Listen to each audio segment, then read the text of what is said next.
All persons having business before the Honorable Associate Judges now presiding of the District of Columbia Court of Appeals.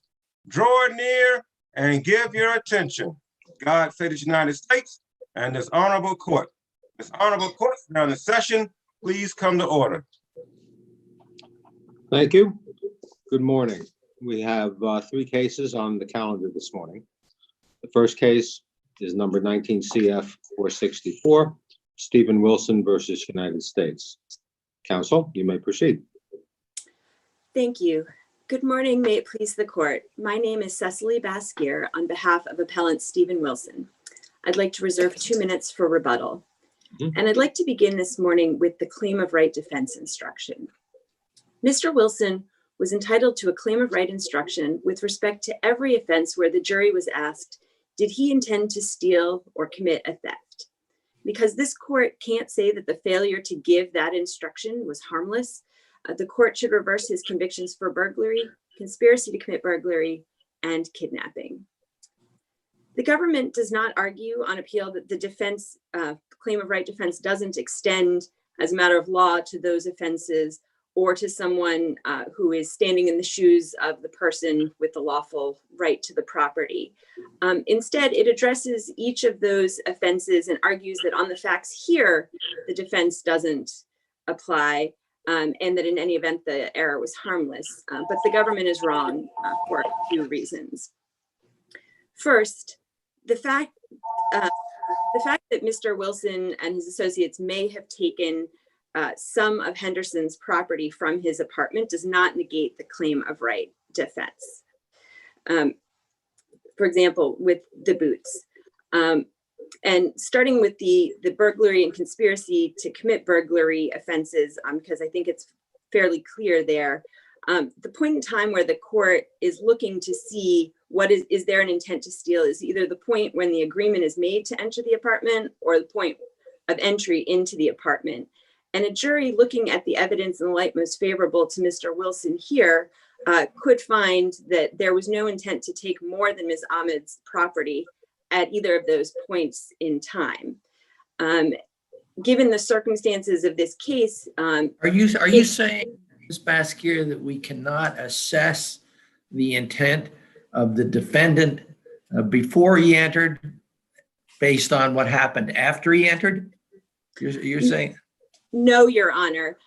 Certainly evidence of what happened after is like any other evidence of intent. It's circumstantial, but the critical point in time that we're looking at is what was the intent when he was entering or before. And even if you look at the fact that maybe the boots or some other property of Mr. Henderson's might have been taken, that could have, under the other facts in this case, could have been done by mistake, or perhaps one of the co-conspirators developed a later intent to steal.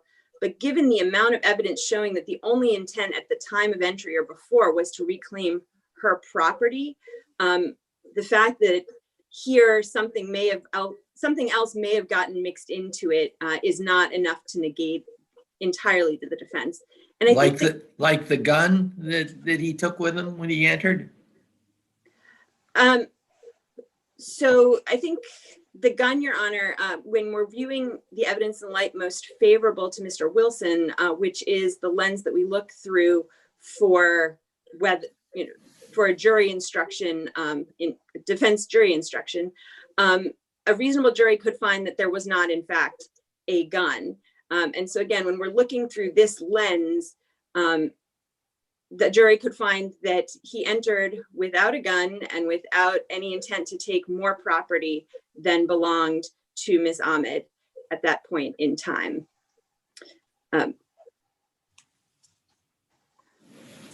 Oh, Your Honor, I apologize. I cannot hear the question. Sorry, I apologize. It's my fault.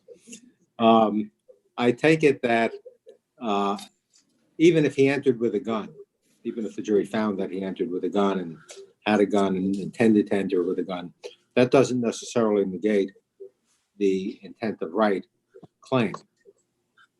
That's correct, Your Honor. Right to take the property that did not belong to Henderson and that belonged to Ahmed.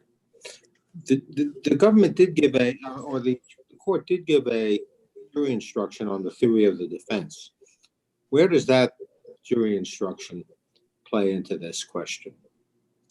So the defense instruction was given as the theory of the defense, but at no point in the instructions on the actual offenses did the trial judge sort of implicitly acknowledge the legal viability of that. And this court in other cases has recognized that, there's a difference when it comes out of the judge's mouth saying, this is a defense, this is a valid defense to this. There is no mens rea for intent to steal burglary if you think honestly that you have a lawful right to it. That's different than the defense saying, well, he didn't think that it was stealing, because the jury doesn't know that would actually make his conduct innocent. What was the point of giving the instruction?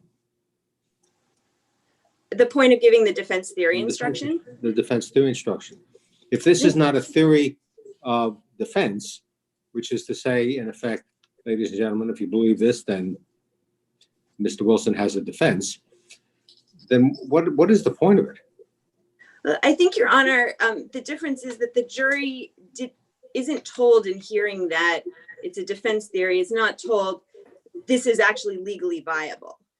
Had it come in the context of here are the elements of burglary, and just the way the robbery instruction included some language at the end, it's not intent to steal robbery if he thinks he has a lawful right to it. If it had come in not only in the defense theory, but also in the burglary instruction, the jury would have known that not only does the defense have this theory, but actually that theory would mean that he is not guilty.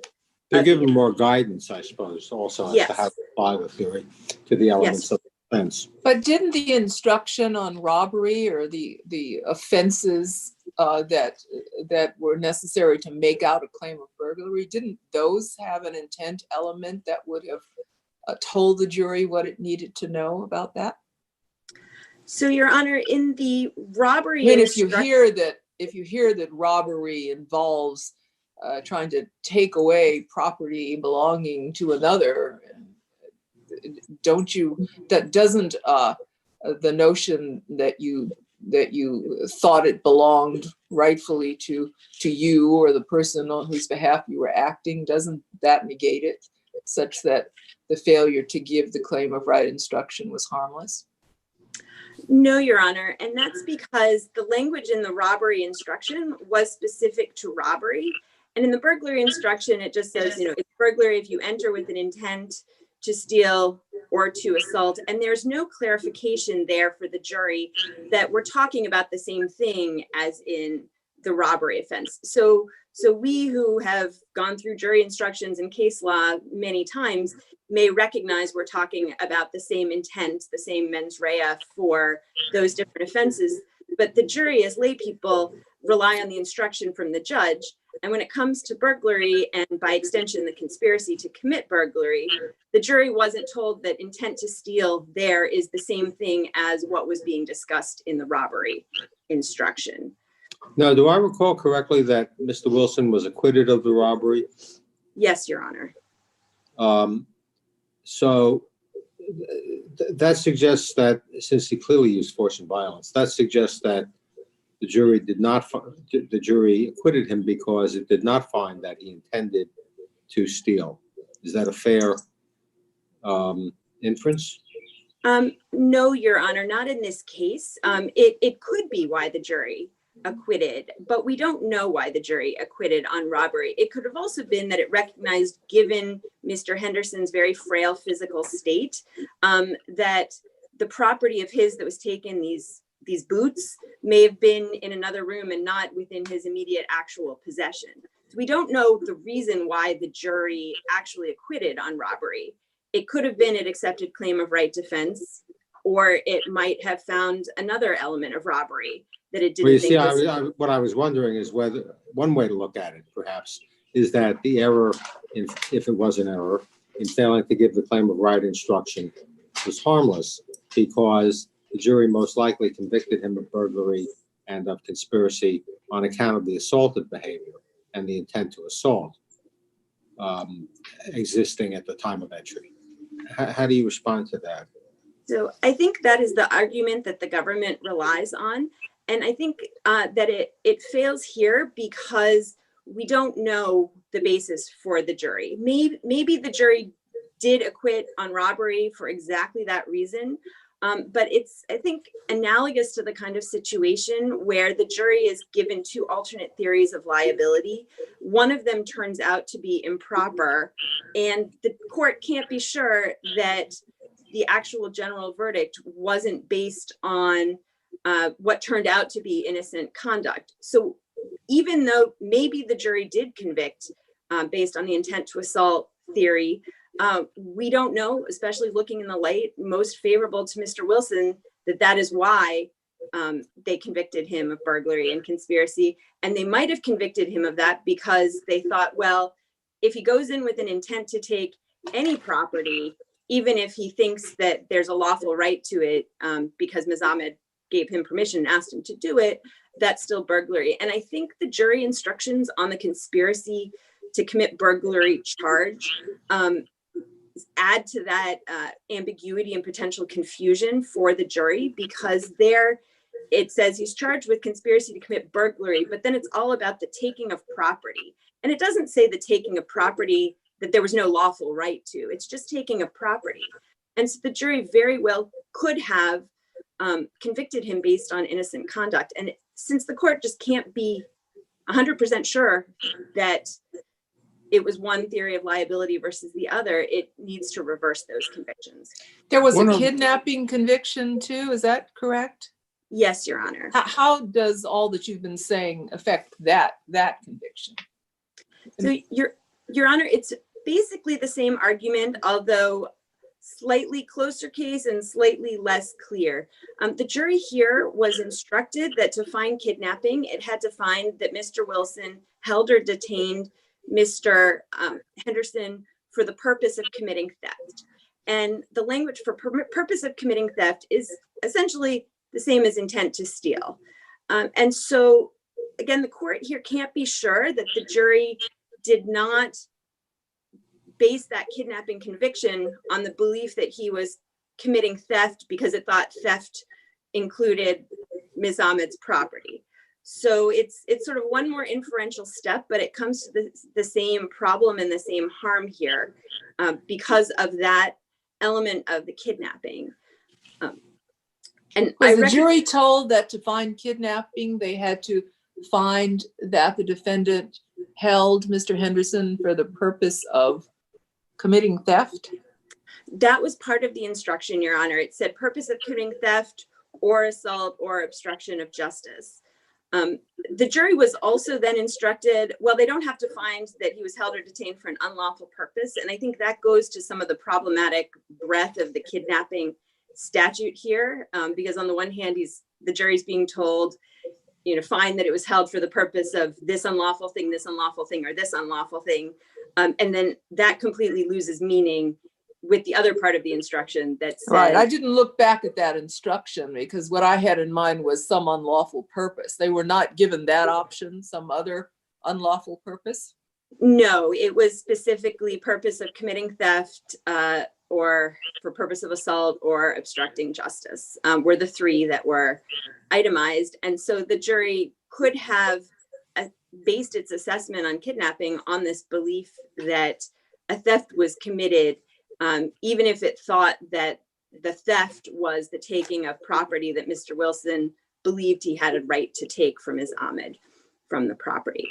Ms. Baskier, with regard to Mr. Wilson's intent and what he thought he had a right to do, what do we make of his statement when he was there with Ms. Ahmed, his statement to Ms. Ahmed, let me shoot this Ann.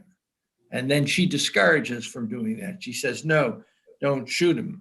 And what do we make of all of the other stuff that was taken from Mr. Henderson that didn't belong to Ms. Ahmed? His chain, his ring, his money, his boots, one of two television sets. Indeed, the money brought to mind another case where it was held somebody wasn't entitled to a claim of right instruction, where instead of $20 being taken, $300 was taken, and only $20 belonged to the alleged perpetrator, and it was held in that case that didn't warrant a claim of right instruction. This is a case where money was taken and there was no alleged entitlement by Mr. Wilson to any money. What do you make of those factual circumstances? So, Your Honor, I'll start first with distinguishing the case that I believe that you were referring to, which is the Smith case, where the court found, well, he thought that there was, he was owed about $30, and they he went in and took not just from that person, but from 3 different people, a total of over $500. One of the distinctions here is that when you're talking about property as a sum certain of money, of currency, it's much easier to tell that $30 and $500 are extremely different amounts. But when you're talking about other types of chattel, like clothing or food, it is not nearly as obvious. That money is different? I'm suggesting it's easier to tell when the money is so much greater that the evidence, even a reasonable jury could not find that taking $500 was something where they only had the intent really to take 30. But if you're saying the intent was to go and take all of her clothing and her coats and things from the bedroom, and a pair of boots also gets taken with that, it's when you again look at it in the light most favorable to Mr. Wilson, that a reasonable jury could find was simply a mistake, and that the intent was not in fact to take Mr. Henderson's property. And again, looking at some of the statements that were made, I think what happened once inside of the apartment, first of all, a lot of that was contested. And for this, we are looking in the light most favorable to Mr. Wilson. I don't think a statement some minutes into what has happened of, can I shoot him? No, don't shoot him. That goes to an intent at the time of entry, certainly to steal. And because we can't be sure that the jury convicted on the intent to assault theory, it's not enough. It might make a difference in a sufficiency argument, but not when we're looking at harmless error for this. And I want to also point out that the objects that were taken from Mr. Henderson's pocket, this sort of jewelry and the money, there's a way to read the record in the light favorable to Mr. Wilson that the money was the bank card that was taken from his pocket. And there's evidence that bank card actually belonged to Ms. Ahmed's boyfriend, Fanbone. And so again, taking that from Mr. Henderson, there's evidence here that Mr. Wilson had an honest belief that he was retrieving Ms. Ahmed's property that Mr. Henderson was appropriating unlawfully. The money? The bank card with the money on it. Okay. There was some ambiguity as to, I think Henderson said at one point, he clarified at some point, although I may be confusing this case with Ahmed's case, but he clarified at some point that the bank card was, when he talked about money, he meant the bank card.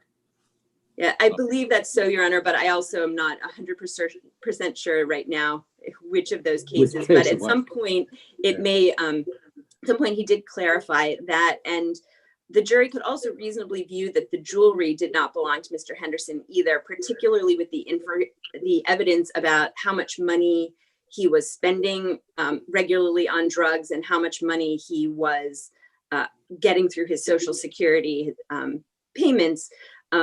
The idea that he had a chain or a ring, and rather than taking that from Fanbone, a reasonable jury could certainly believe that he was just trying to steal Fanbone's property and that was what was retrieved. I think the only thing that was that I think it comes down to the boots, which he says, I bought the boots. And so the question is when you look in the light most favorable to Mr. Wilson, is taking those boots enough to say he should not be allowed this claim of right defense instruction? And I think because they are so minimal compared to the amount of property he thought he was lawfully authorized to take, it's not enough to negate the instruction. I see that I am out of time, and I am happy to rely on my briefs for the remaining arguments if the court has no further questions on this. Well, we'll hear from counsel for the government, and we'll give you a few minutes in rebuttal. Thank you, Your Honor. Severin? Good morning, may it please the court, Patricia Heffernan on behalf of the United States. One thing I just wanted to touch on, because it came up at the very end of counsel's argument, is this conflation of who was the actual owner of items in the apartment and the applicability of this claim of right defense. The question for the court is whether there is evidence that the defendant, Mr. Wilson, had a good faith belief that these items taken belong to Miss Ahmed. And there's no evidence of that. And the fact that, first, and with respect to this bank card belonging to Fanbone, that and the jewelry in the ring, Mr. Henderson testified that the jewelry in the ring belonged to him. But even if the jury thought that they belonged to Fanbone, Fanbone has not, even if we accept this entire claim of right defense, Fanbone the argument was not, I'm Mr. Wilson, I'm here on behalf of Fanbone to reclaim Fanbone's property. So I just wanted to clarify that. I think that's a good point, but could I ask you could I seek to clarify something else? Sure. There's two time frames that we're interested in. For the purposes of the burglary and the conspiracy to commit burglary convictions, the time we're interested in is before the entry, or before and up to the moment of entry, what Mr. Wilson's intent was. If his intent at that time, regardless of what he did after he got in, was to go in order to recover Ms. Ahmed's property, then he would be entitled to the benefit, it would seem, of the claim of right instruction. And that would not change merely because once he got in, his intent changed, or he got carried away, or he said, as long as I'm here, I'll help other people besides Ms. Ahmed, or maybe I'll help myself, or maybe she deserves a little extra because of all he's put her through, or a million other things, or I'm sloppy. So that he might be entitled to the claim of right instruction, notwithstanding that he took more property than he should have, and notwithstanding that might make it harder for him to raise the claim of right defense with respect to the kidnapping charge, for example. Well, How do I you think respond to that? I think the court is entitled to consider what he did immediately upon entry as informative of his intent. But just backing up to It is. his intent before he entered the apartment, I think it's important to take a step back and recall what's going on here. This is an all night of texting on behalf of Miss Ahmed, who started out saying from the get-go, are we going to get this right the first time, or should I send my protector? And Mr. Henderson had already refused to admit Rochelle and Ms. Frazier. It's clear he didn't want those people in his apartment. And that's when Mr. Wilson is brought in as the strong arm and told to bring his friend, which everybody understood to mean his gun. There's no evidence that there was any accounting from Ms. Ahmed about what exactly in the apartment belonged to her. And let's not forget, this whole defense is, you've got to have a good faith belief as to everything he takes. I'm not aware of any, where I'm allowed to slip up on a couple of things. Wasn't the thinking that I'll go in, I'll be the protector, Ms. Frazier, you'll go in, you'll identify the property, and possibly Ms. Ahmed will show up afterwards and, help us figure out what's what. No, there's no evidence that Ms. Frazier had any idea what belonged to Ms. Ahmed. She didn't, there was no testimony that she had any accounting of what belonged to Ms. Ahmed in the apartment. In fact, when she was, when things were a little bit more cordial and the idea was that she was going to be admitted to the apartment earlier in the evening, the plan was for Ms. Ahmed to stand right outside the door so that she could tell her what to take. That's not how this went down.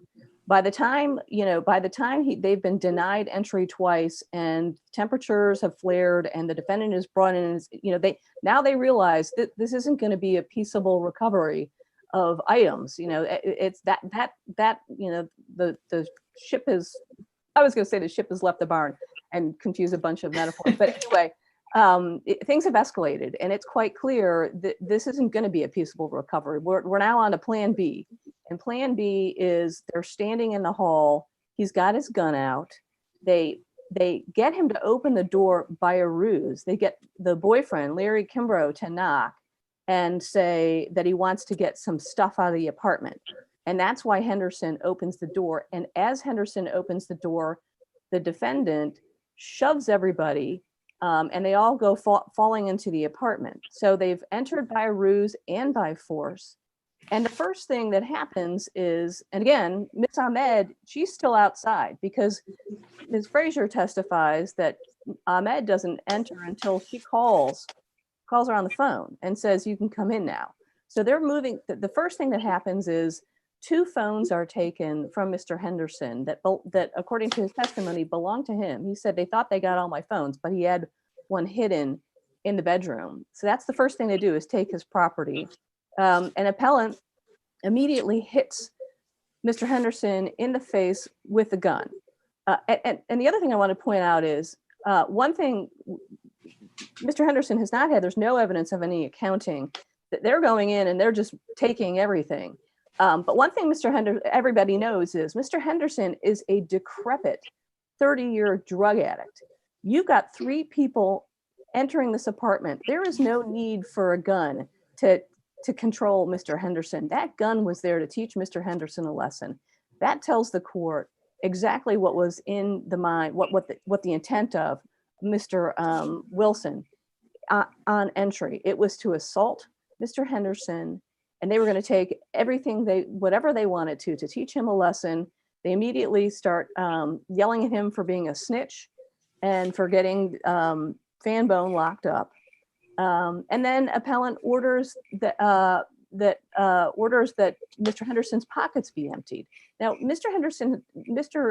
Wilson doesn't know what's in Mr. Henderson's pockets, let alone whether or not they belong to Mr. I mean, the obvious inference is that something in one's pockets belongs to the person whose pockets they're in. And I know in the reply brief, appellant says it's reasonable to infer that he ran around the apartment and started grabbing whatever he could and stuffing other people's belongings into his pockets. Well, that's not a reasonable inference.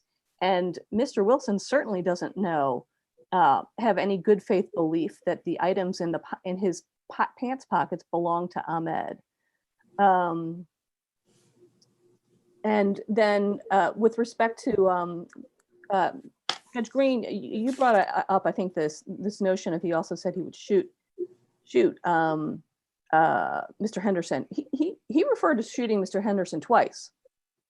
He comes in, hits him in the face, orders him to the floor, and immediately says, "I should shoot you." So that's what happens immediately. It's true. There's a later statement at the end when Ahmed comes in and he says, "Sis, let me shoot this guy," and she says, "No, just beat him up." But that's the second reference to shooting Mr. Henderson. The first reference is right as he's ordered him to the floor. So I think all of that, it reflects on Mr. Henderson's intent. And I think the court can find that even before he entered the apartment, there was both an intent to steal and an intent to assault. Would you remind me, what was the trial judge's reason for not giving the claim of right instruction here after being told that it had been given at the trial of Ms. Ahmed? Well, Your Honor, the litigation is a little bit,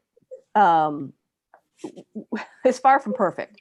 First of all, Judge Lopez did not try Ms. Ahmed. That was a different judge. So he doesn't know anything about, there's no indication in the record that he's privy to all of the legal arguments, and I don't know whether they filed pleadings in that case, honestly. But there's no indication that he has any idea about what the theory is with respect to the claim of right. And when the claim of right is requested by Mr. Wilson in an email to Chambers, he doesn't have any legal argument with respect to whether this extends to a third party or not.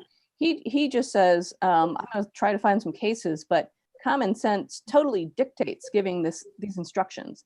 And he's requesting not only the claim of right instruction, but also this defensive property instruction. So everything's being kind of muddled in these requests.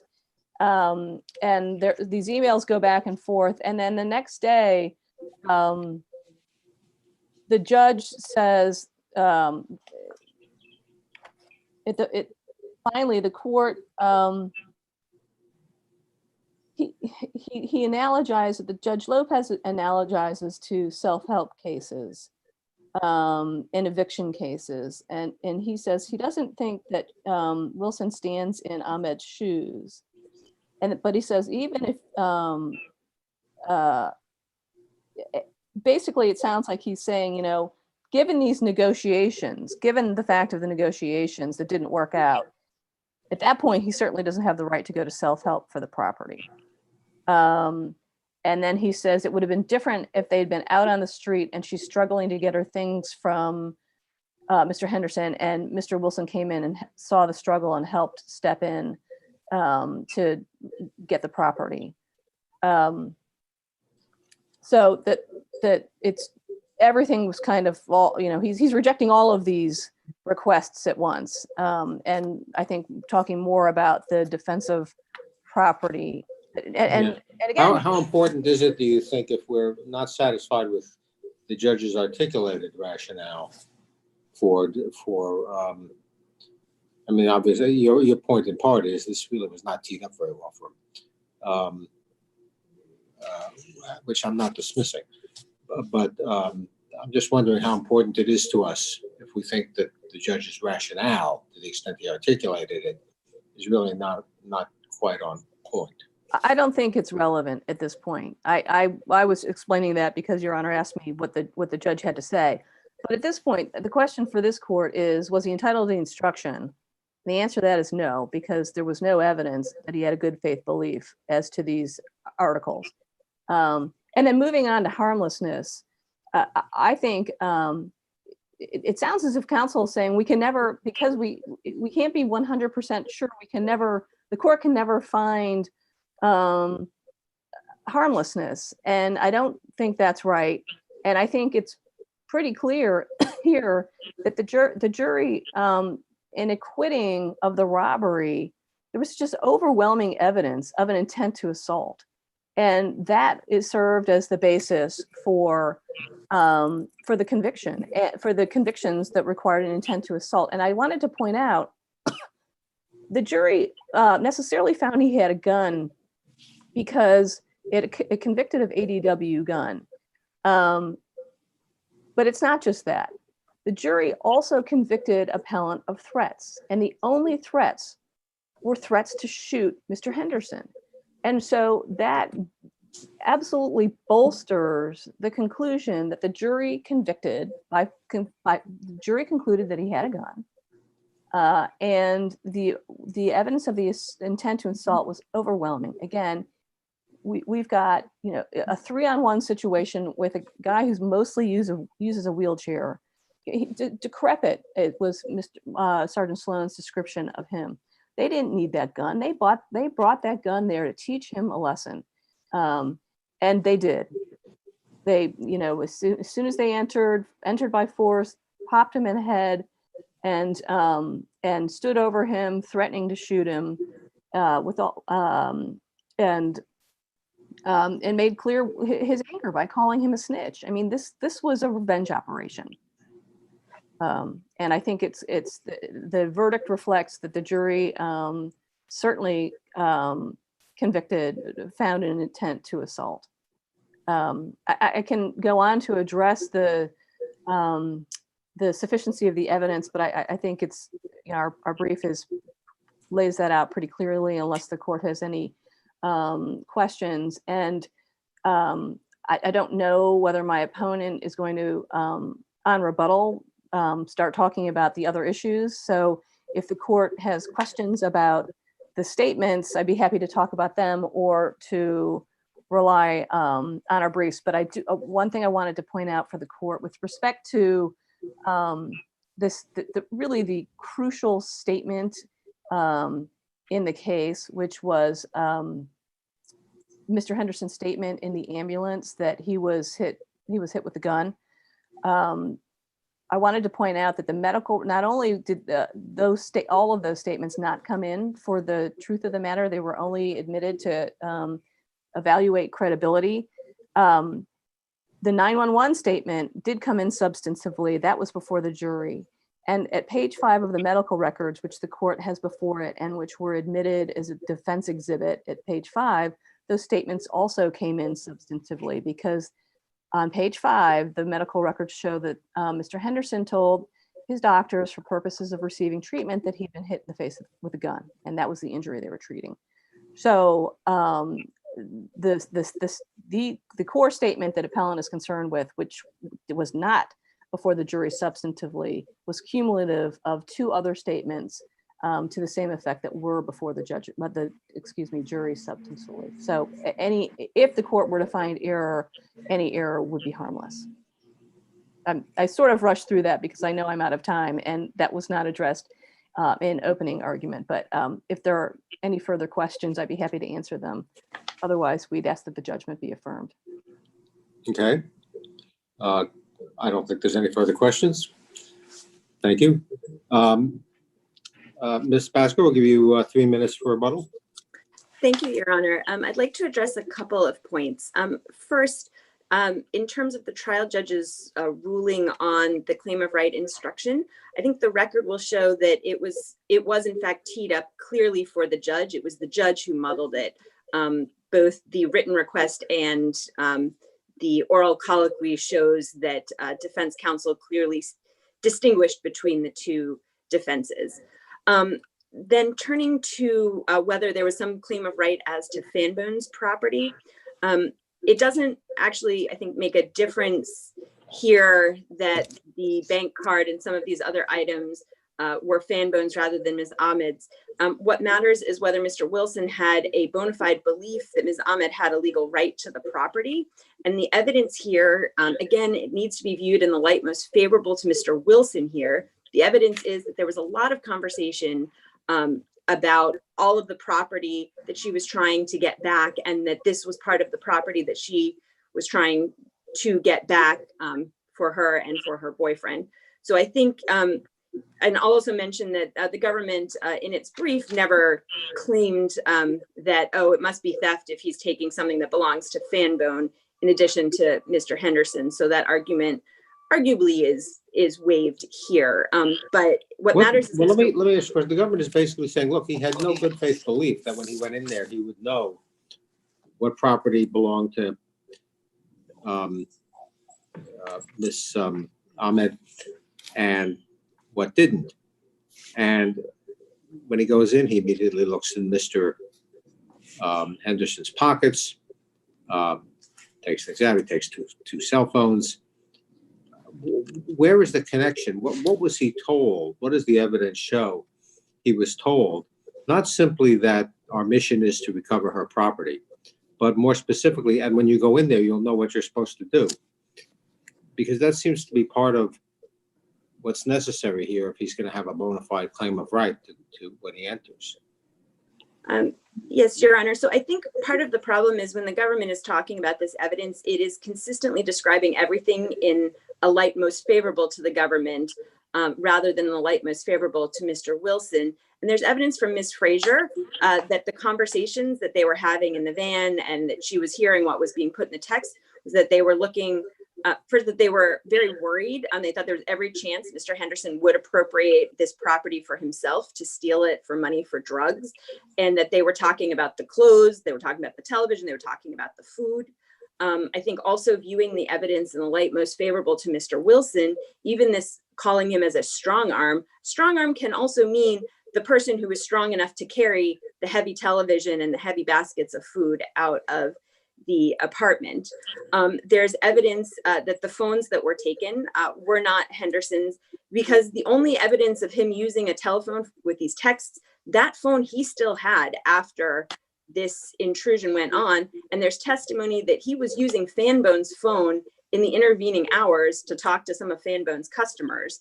So in terms of the accounting that Mr. Wilson would have had, the conversations with Ms. Ahmed and Ms. Frazier, and then the subsequent conversations, I think a reasonable jury could certainly believe that Mr. Wilson and Ms. Frazier going in had information that almost everything of any kind of value in the apartment did belong to Ms. Ahmed, and that they were trying to get it back, and particularly were trying to get back the bank card and things that they thought Mr. Henderson was going to be trying to steal for money for drugs. The government has talked about sort of no accounting, indiscriminate. There's also evidence from Ms. Frazier that, or actually from Mr. Henderson, that when they went in, they emptied laundry bags of his stuff to start filling those laundry bags with other things, which shows they were in fact trying not to take every single thing of his, but trying to take things that were Ms. Ahmed's. There's also, I think, a reasonable jury could believe that Ms. Ahmed and the others thought that Mr. Henderson, even though frail, still had access to a gun because there had been a gun hidden in the bathtub, and Ms. Ahmed had no way of knowing that the police had in fact found that gun and taken it. And so it's not this, oh, 3 on 1 poor frail person. It's 3 and 1 person who is devious, trying to steal the property, and who may have access to a firearm himself, and may have even, been coming to the door with it. So the key, I think, here is needing to look at the evidence in the light most favorable to Mr. Wilson, which is the standard this court has set, rather than as the government sets it forth, which is everything in the light most favorable to the government.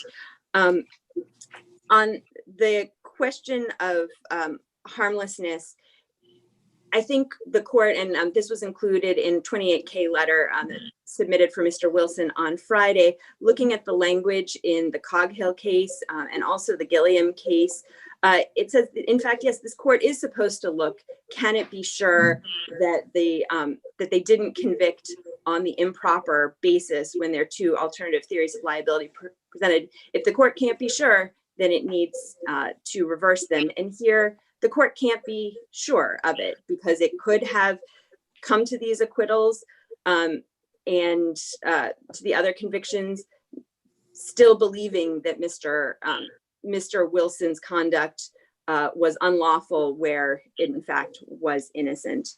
I am out of time. I'd be happy to address the evidentiary point that counsel brought up very briefly if the court would like. And I'll just say very, very simply that the emphasis on whether it's prior statements are coming in for the truth of the matter or just for credibility, I think in effect, there's no difference here because the government argued in its closing that those prior statements from the video were reason to believe that Mr. Henderson was telling the truth about what happened that night. So whether they're coming in for the truth of what happened that night or to show that he's telling the truth about what happened that night, it's essentially the same thing. And the government really emphasized those so that it's not cumulative. It's a finger on the scale of a really close case.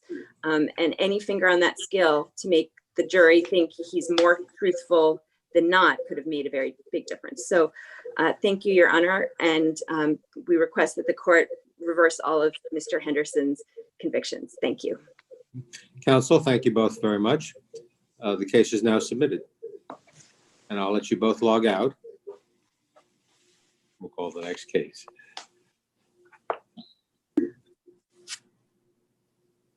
We're ready to call the second case. And not difference. We'll call Rena McCray versus DC Office of Tax and Revenue.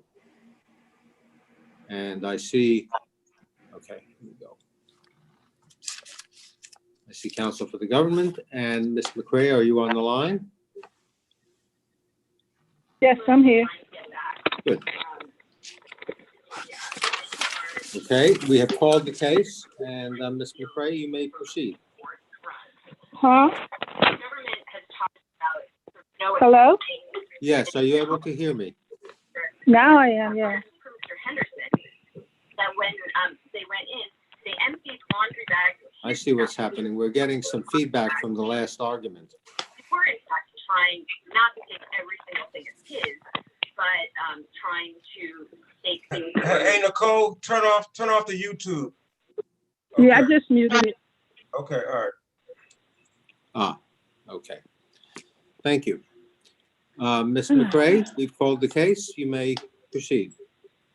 Hi, good morning, Your Honor. My name is Nicole McCray. I'm coming on behalf of myself, pro se, as I was unable to retain attorneys to prosecute this case before the OHA. As instructed by the clerk of the DC Court of Appeals, I would like to reserve 5 minutes for rebuttal argument of my That would be 15-minute okay. allotted time. Okay, thank you.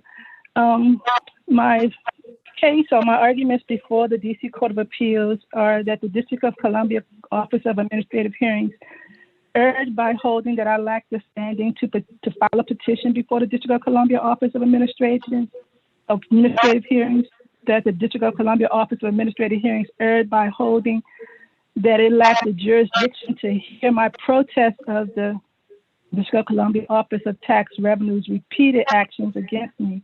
And alternatively, my third thing was that the District of Columbia Office of Administrative Hearings erred by refusing to sever the claims that they and the Office of Tax Revenue were assisting to me should not have been brought before them, and when the only means of addressing them was that I had to file the taxpayers' protest.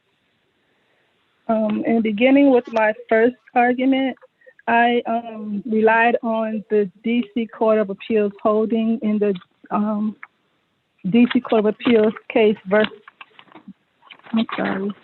the Office of Tax Revenue versus Schuman, and where they stated that the seeking a prompt and expensive remedy to what the Office of Tax Revenue was doing was allowed when even though the form that they sent me was not for legal sake identified as a proposed assessment, they adjusted the assessment after I called to complain about what they were adding to my 2017 taxes that I had filed, where their argument is that I didn't have a problem with the taxes that I filed.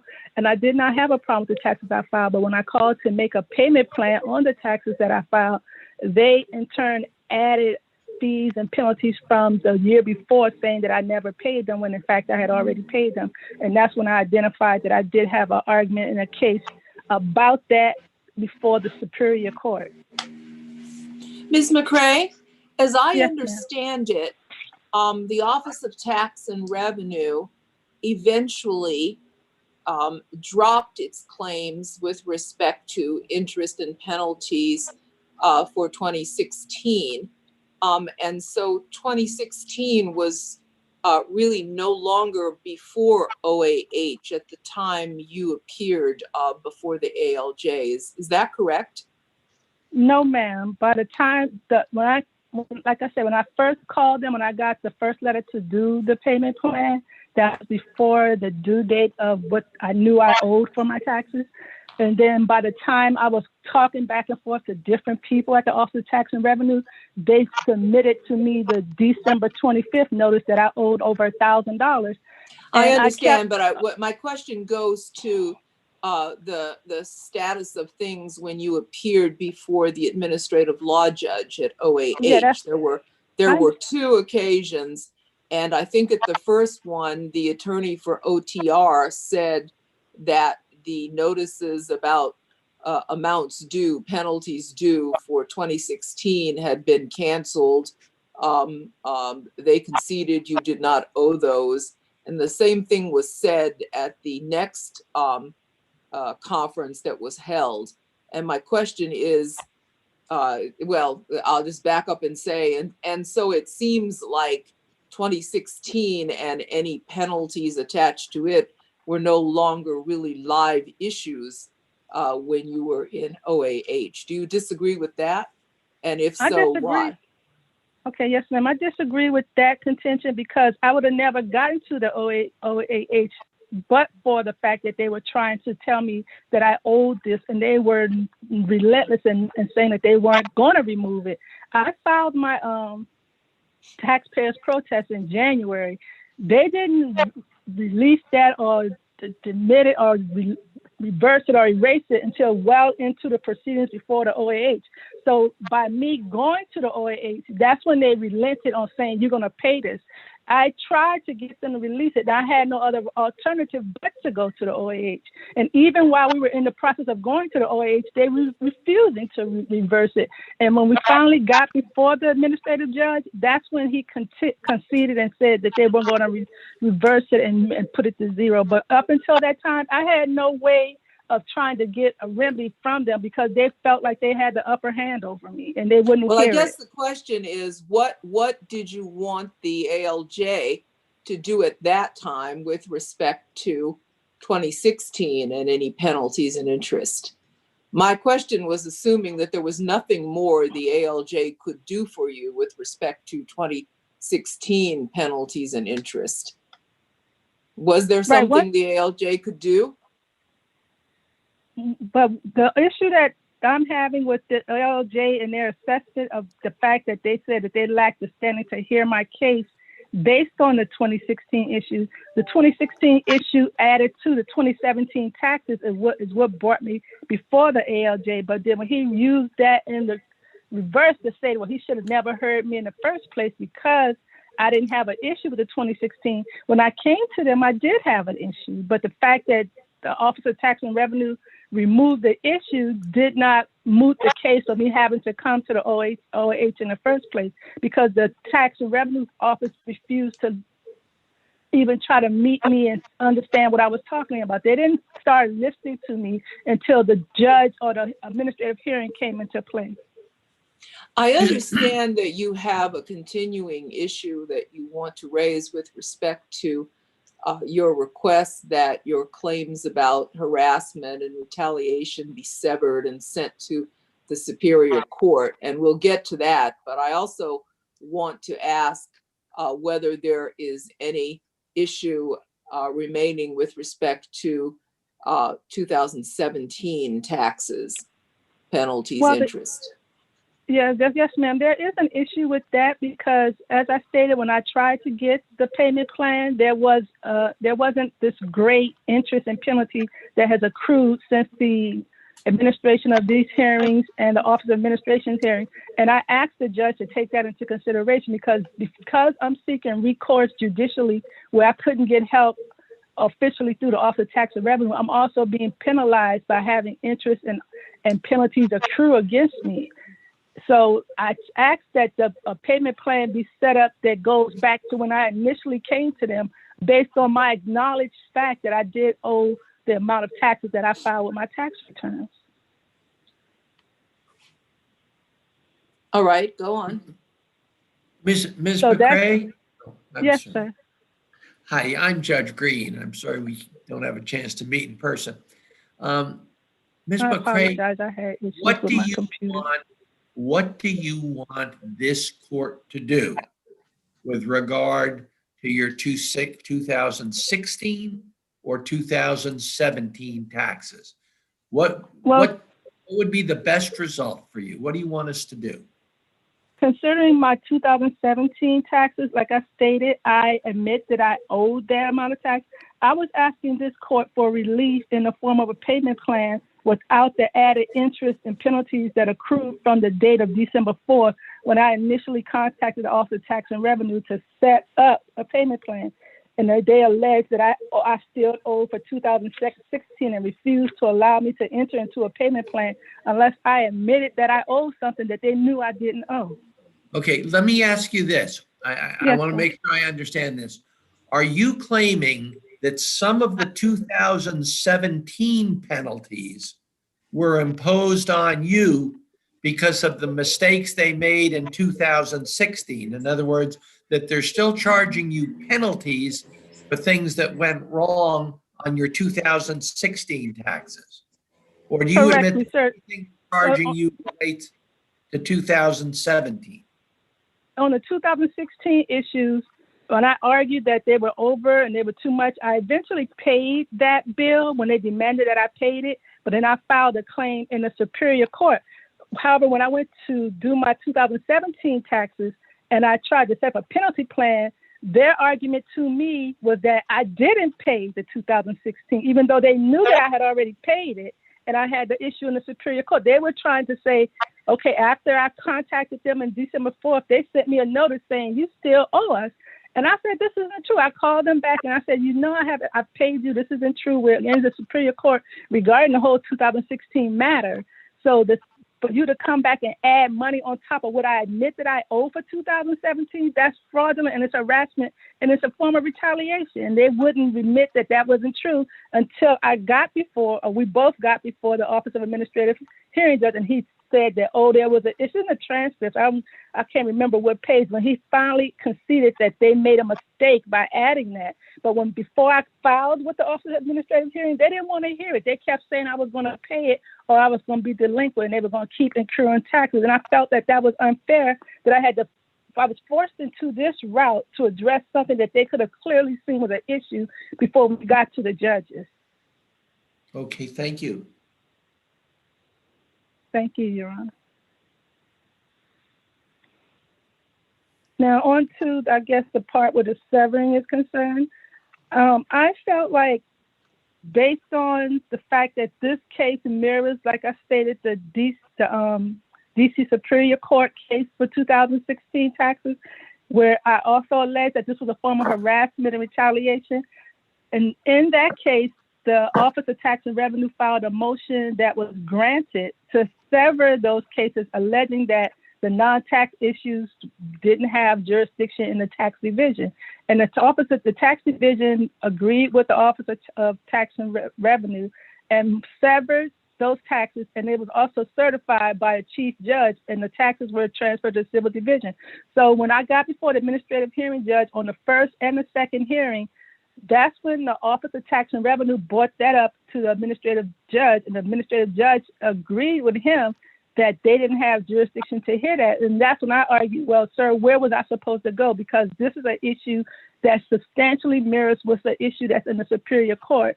So I have to come here to make my claims in addition to saying what's the fact or the basis of them doing this.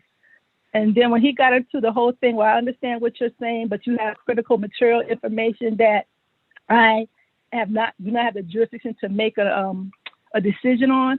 I can't hear it. So I said, well, can you please allow me to sever that? And he was like, well, why did you come here? And I said, because it's administrative, and from my understanding, I have to exhaust my administrative remedies.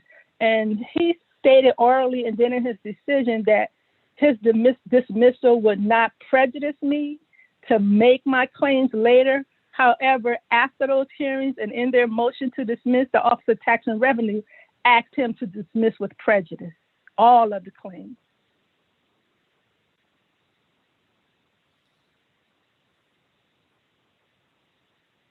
Hello? We're here. Hello? Okay. Phyllis, you're muted. My question to you was, did this issue was raised before the administrative law judge?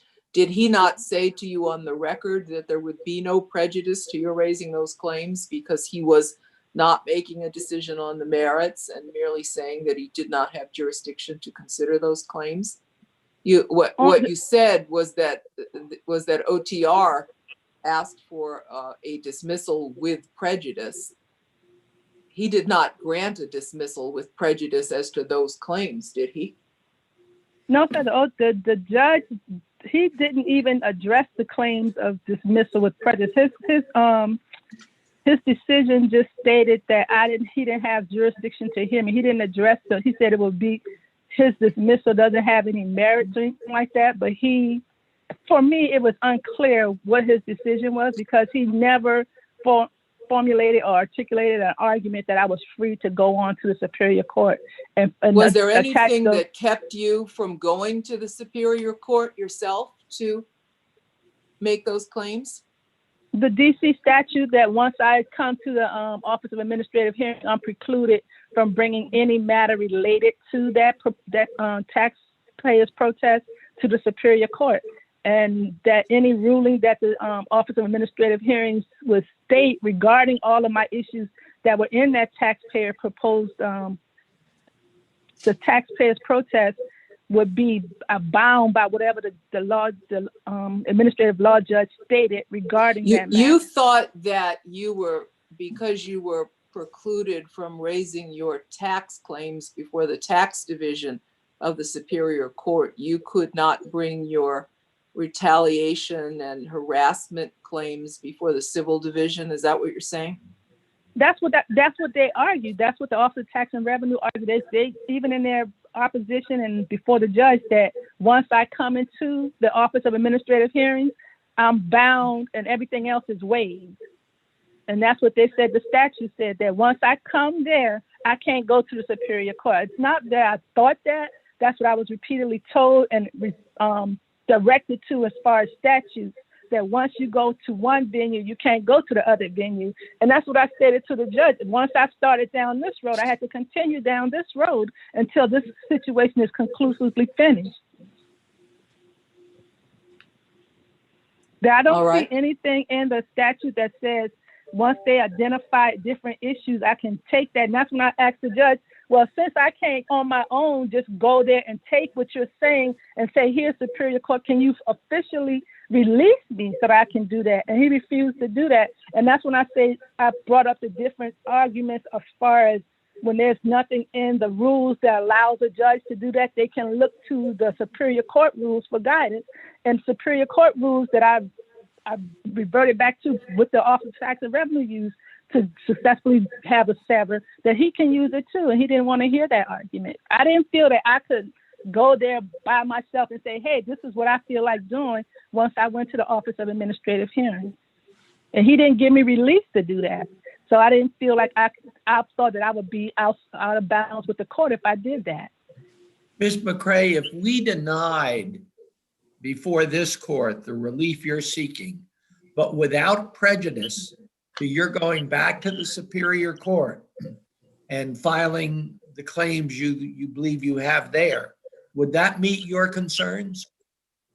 That's part of my relief that I asked for from the court. I asked for the relief that I'll be able to, and I guess in an unofficial way, since you guys are saying deny, to substantially in your decision say that I'm free to go ahead and file those claims that I brought before the Office of Administrative Hearing over to the Civil Division. Because and that's another issue that the Office of Tax and Revenue kind of, I guess, tried to bring up in their 28K letter directing the court's attention to the decision from the Superior Court.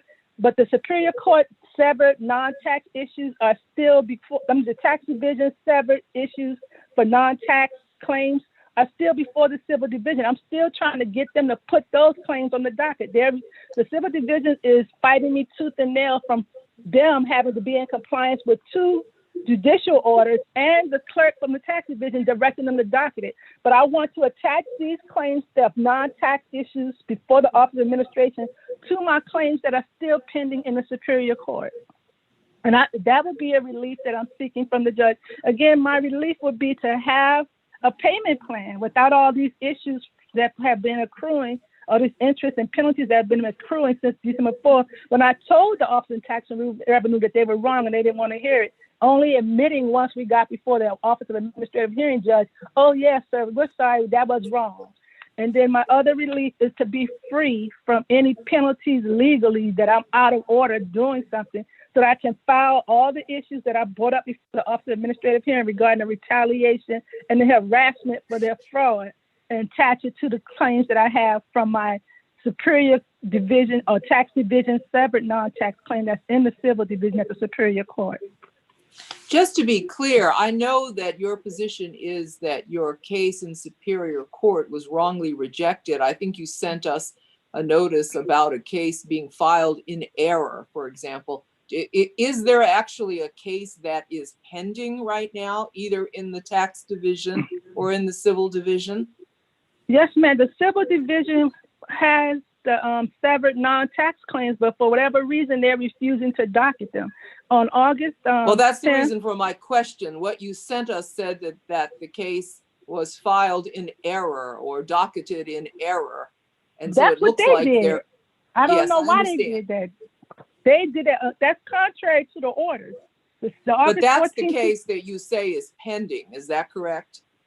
it's pending them being in compliance. It's not pending because they refused. They started after I kept going back to the tax division and asking them why won't the civil division go ahead and docket my claims. That's when the tax clerk, Tawana Alam, got involved, and she even directed them that they were bound to comply with the 2 orders. And that's when they finally opened the case, but they never docketed the claims. And then within a month after after almost 5 months from the 2 orders, when they finally opened the case, they never docketed the claims. And they, right before the COVID lockdown, they took away the whole thing and said it was initiated in error. And I've been contacting them saying, what happened to my case? Can you follow the orders of the judges that have certified and transferred these claims? So I don't know where the claims are. I do know that the orders are binding, and that's what I'm saying is still pending, because why won't you be an obligation to these orders? That's contempt of court. But if I was to ignore the court orders,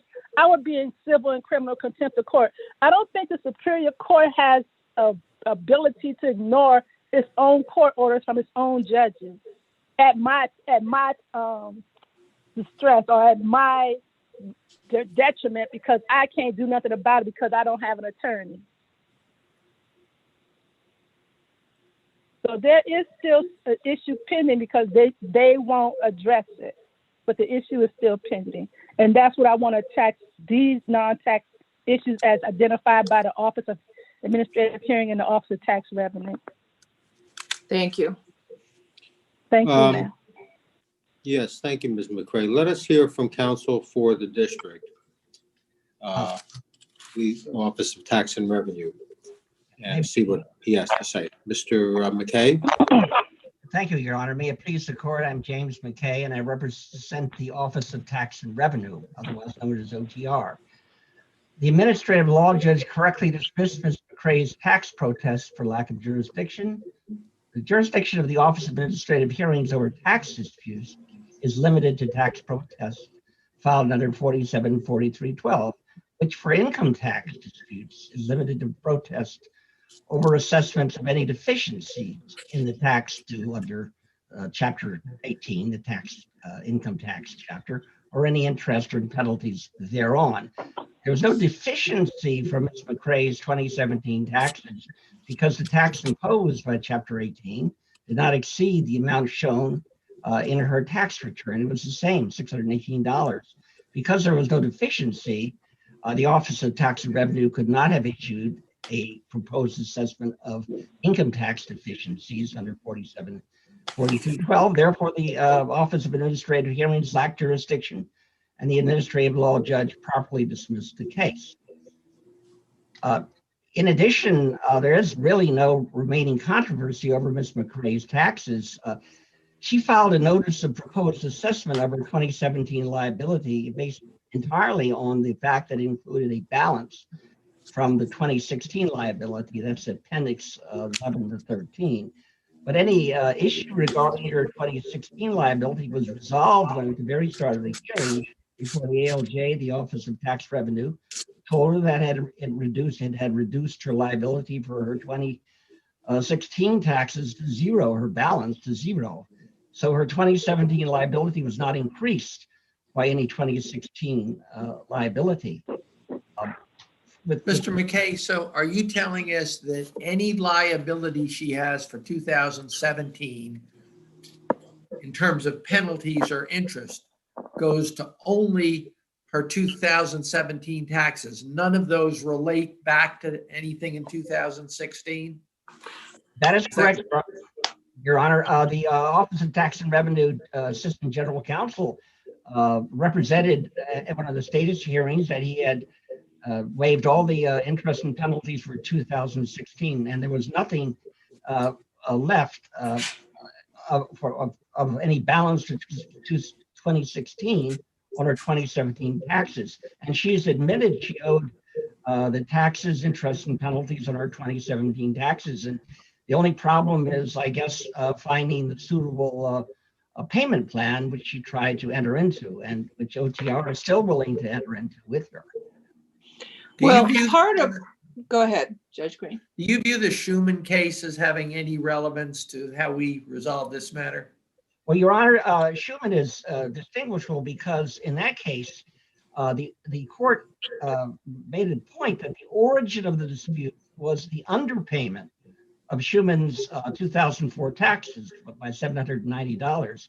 And it was because it was an underpayment. This is the same as a deficiency. And the Office of Tax and Revenue, had there really been an underpayment, the Office of Tax and Revenue would have had to have filed a notice of an assessment of a deficiency, which would have, of course, given Office of Administrative Hearings jurisdiction. And the fact that the Office of Tax and Revenue didn't do that, even though it should have, led the court correctly to conclude that the matter should be before OAH. Again, it was an underpayment. There was an underpayment, alleged underpayment in the Schumann. In this case, there's no underpayment. Ms. McCray has fully paid her 2017 taxes as well as her 2016 taxes. And so there's no underpayment, no deficiency, no assessment.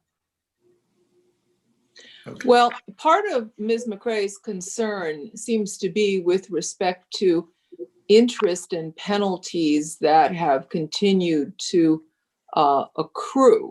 You just said she's totally paid as to 2017, so I might need some clarification on that. But she says that if she had a payment plan in place, it would have folded into the total payment amount due some levels of interest and penalties that are now higher than they would have been had the parties agreed to a payment plan sometime in the past, because interest has continued to accrue, perhaps penalties have continued to accrue, and she believes she needs to be back at some point in time for calculation of interest and penalties that doesn't essentially penalize her for all the time that has passed since she declined to sign the settlement agreement because she still had concerns about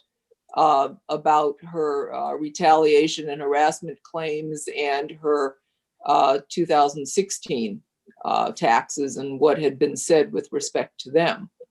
What do you say to that? You're right. There's not been an issue about any tax deficiency for 2017, but there appear to be some issues about the amount of interest and penalties due. Your Honor, when they discussed the payment plan, she was concerned about the fact that the total amount of the 36-month payment plan of it, I think it was about $23 a month, was something like $856, which is more than the $723 she owed. And it was explained, and she acknowledged this, that the payment plan has interest built in. And if you're going to pay something over a 36-month period, it's going to be more than it was if you pay it off at the very beginning. And she acknowledged that is in the second status hearing in the transcript. So that yes, I recall that. But her point today seems to be that there was no settlement agreement entered into at that time. And if one were entered into today, there would be rolled into the agreement some interest that has continued to accrue since then. And she doesn't think that's fair because of how she got here today and the continuing dispute. Do you have a response to that? Yes, Your Honor. The Office of Tax and Revenue has informed me that it is always willing to enter into a reasonable settlement agreement with her to pay her 2017 taxes. They do have the authority to waive interest and penalty under these circumstances, but she has to initiate the conversation with them. They've always been, I think, if you look at the status hearing transcript, the Assistant General Counsel bent over backwards to try to accommodate her and to enter into a payment plan that was going to be suitable and possible for her. And they're still willing to do that, they told me yesterday. And but she has to agree to pay that. But basically, there's nothing there's nothing about her 2016 taxes left because the balances were waived and they were determined to be zero by the Office of Tax and Revenue. And the 2017, she doesn't dispute her underlying tax liability, which means there's no deficiency. And the interest and penalties they're governed by statute. If you look at I think it's 474201 for the interest and 474213 for the penalties, they're governed by statutes, but OTR does have some flexibility to waive those. And if she were to approach OTR, they would reasonably try to accommodate her and enter into a payment plan for these. Are you able to represent today that the same payment plan that was offered to her at the time of the OAH hearing is available today? I would have to consult with the powers that be in Office of Tax and Revenue. I don't practice there as an assistant general counsel, but I can assure you they're going to be reasonable, and they have the assistant general counsel Andrew Ryder told me that he had told Ms. McCray that he's always willing to enter into a settlement agreement with her. Now, it's true there have been a few years, and as I said, I can't bind the Office of Tax and Revenue because I haven't talked to them, but I certainly can, find out and inform the court after the oral argument if the court wants me to do that. But they've always been reasonable. If I could just say one thing about the severance of the claims and the superior, the administrative law judge did not abuse his discretion in refusing or declining to sever claims that she was asserting. They weren't very clear claims, but they were harassment or retaliation. And he said, I don't have authority under any statute or rule of the Superior Court or the Office of Administrative Hearings to transfer a claim from the Office of Administrative Hearings to the Superior Court. Now, she wanted those claims transferred to a specific civil action, McCray v. District of Columbia, 2017 CV2 987. And we informed the court in our 28K letter that Judge DeMayo dismissed the case after entering summary judgment for the District of Columbia, and Ms. McCray has not appealed. So there's no case at this point for any of those claims to be transferred to. Now, Ms. McCray, I guess, is always free to bring an independent action, and I think is trying to. I haven't been able to find that action she's talking about, but as far as the specific civil action she identified in her brief that she wanted the claims transferred to, that case is now dismissed and closed, not appealed, and it's that I think the issue is moot. But in any case, what about the case that Ms. McCray directed our attention to, where the Superior Court Civil Division entered some notation about docketed in error or filed in error? Do you know what I'm talking about? Your Honor, I heard her. I haven't been able to find it. She sent us a reply to your 28K letter. That's where she mentioned this. Have you seen that? I received that. Oh, well, there's a reply to your 28K letter in which she tells us that the Civil Division has entered into its records a notation about the case having been, I forget what the phrase is, docketed in error or filed in error. Well, she knows my email address, and our office is closed. I did email her to make sure she got them. I emailed her our 28K letter, and I re-emailed her brief. But I do not see on any of. I have not received any reply to the 28K letter from her. But again, I do not think that case has anything to do with the issue before the court, which is simply whether or not the administrative law judge was correct in dismissing the case for lack of jurisdiction. I think that these other claims that she might have, and she had said quite a few before this court and has one at the district court, and those claims really have nothing to do with this tax case. Well, she suggests that this has to do with the issue of mootness. You say the issue is moot because the tax division dismissed and closed the case. Her point is she believes, I think the word she used is pending. There is still an action pending in the civil division. So she thinks it's not moot for that reason. Well, Your Honor, even if there were a pending case, the issue is whether or not the administrative law judge abused his discretion in refusing to transfer a claim from the Office of Administrative Hearings to the Superior Court. The jurisdiction and authority of the OAH is very limited by statute, very strictly limited.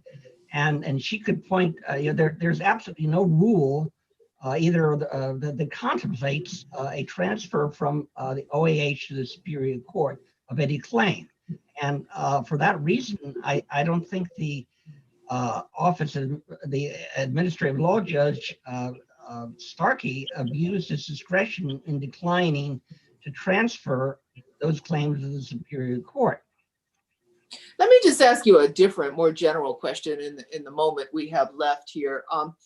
The notice of enforcement action lists an interest amount of $50.38. And I know what your argument is, that this is not an assessment. This is not a matter over which OAH has jurisdiction by statute. But it does appear to be the first document sent to Ms. McCray that announces that particular interest amount. I also understand your point that the interest rate is governed by statute. But here's my question.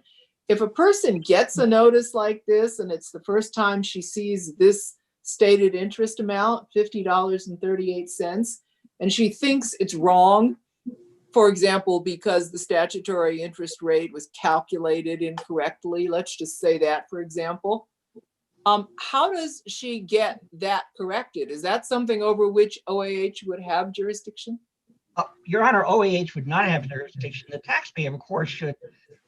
Even though 474312 says that it can address not just deficiencies, but also interest and penalties, protests of interest and penalties?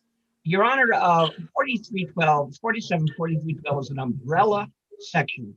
It has to accommodate all sorts of disputes over all sorts of taxes. To get your rights to dispute, you have to look at the particular part of the DC code that talks about the tax. In this case, that is an income tax. Even though if you read 474312 by itself, it says deficiencies, interest, or penalty. If you read 47181205, which is the income tax part, it says you can do a protest of assessments of any deficiencies in the tax due under this chapter or any interest or penalties thereon. And OTR's guidance, published guidance, which is available to the public, says that it has to, the interest and penalties have to relate to the deficiency. OTR's guidance also says, well, there are some circumstances in which you can do interest and penalties independently. And the one that I see is the recordation tax under DC code 4211081. But that is, again, that's why 4312 is written very broadly. It's a procedural statute. It's an umbrella. But if you look, you have to look at your individual chapter 18 in this case, and that makes it very clear that the only interest and penalties have to be related to the deficiency. And as I said, that is the OTR is an expert agency. It's published 2008.02 guidance or tax statement of interpreting the tax laws for the public, makes that very clear. And I think this court needs to defer to OTR's expertise in interpreting the tax code. Oh, right. So I think you were starting to tell me though, suppose my claim were that I think this interest amount got computed incorrectly. I know what the statutory amount is, and when I do the math, it comes to a different number, and I want to get relief from that. You were starting to tell me what someone would do in that circumstance. Your Honor, the first thing, of course, you've got to do, and I think she did call them and say, complain, you can request a conference with OTR, an informal conference. But the bottom line is, if you have a dispute that's not based on an assessment, OAH has no jurisdiction. The Superior Court has a general jurisdiction under 4437 over any tax dispute. And the reason why, I mean, the council provided statutory provisions for interest and penalty. I cited 474201 and 474213, and there are others. And I think the council wanted the taxpayers to, if you don't dispute the underlying tax liability, you don't have much of an argument about the interest or penalties because they're set by statute. And so I think the council wanted the taxpayers to pay these and then go to the Superior Court if there was any problem.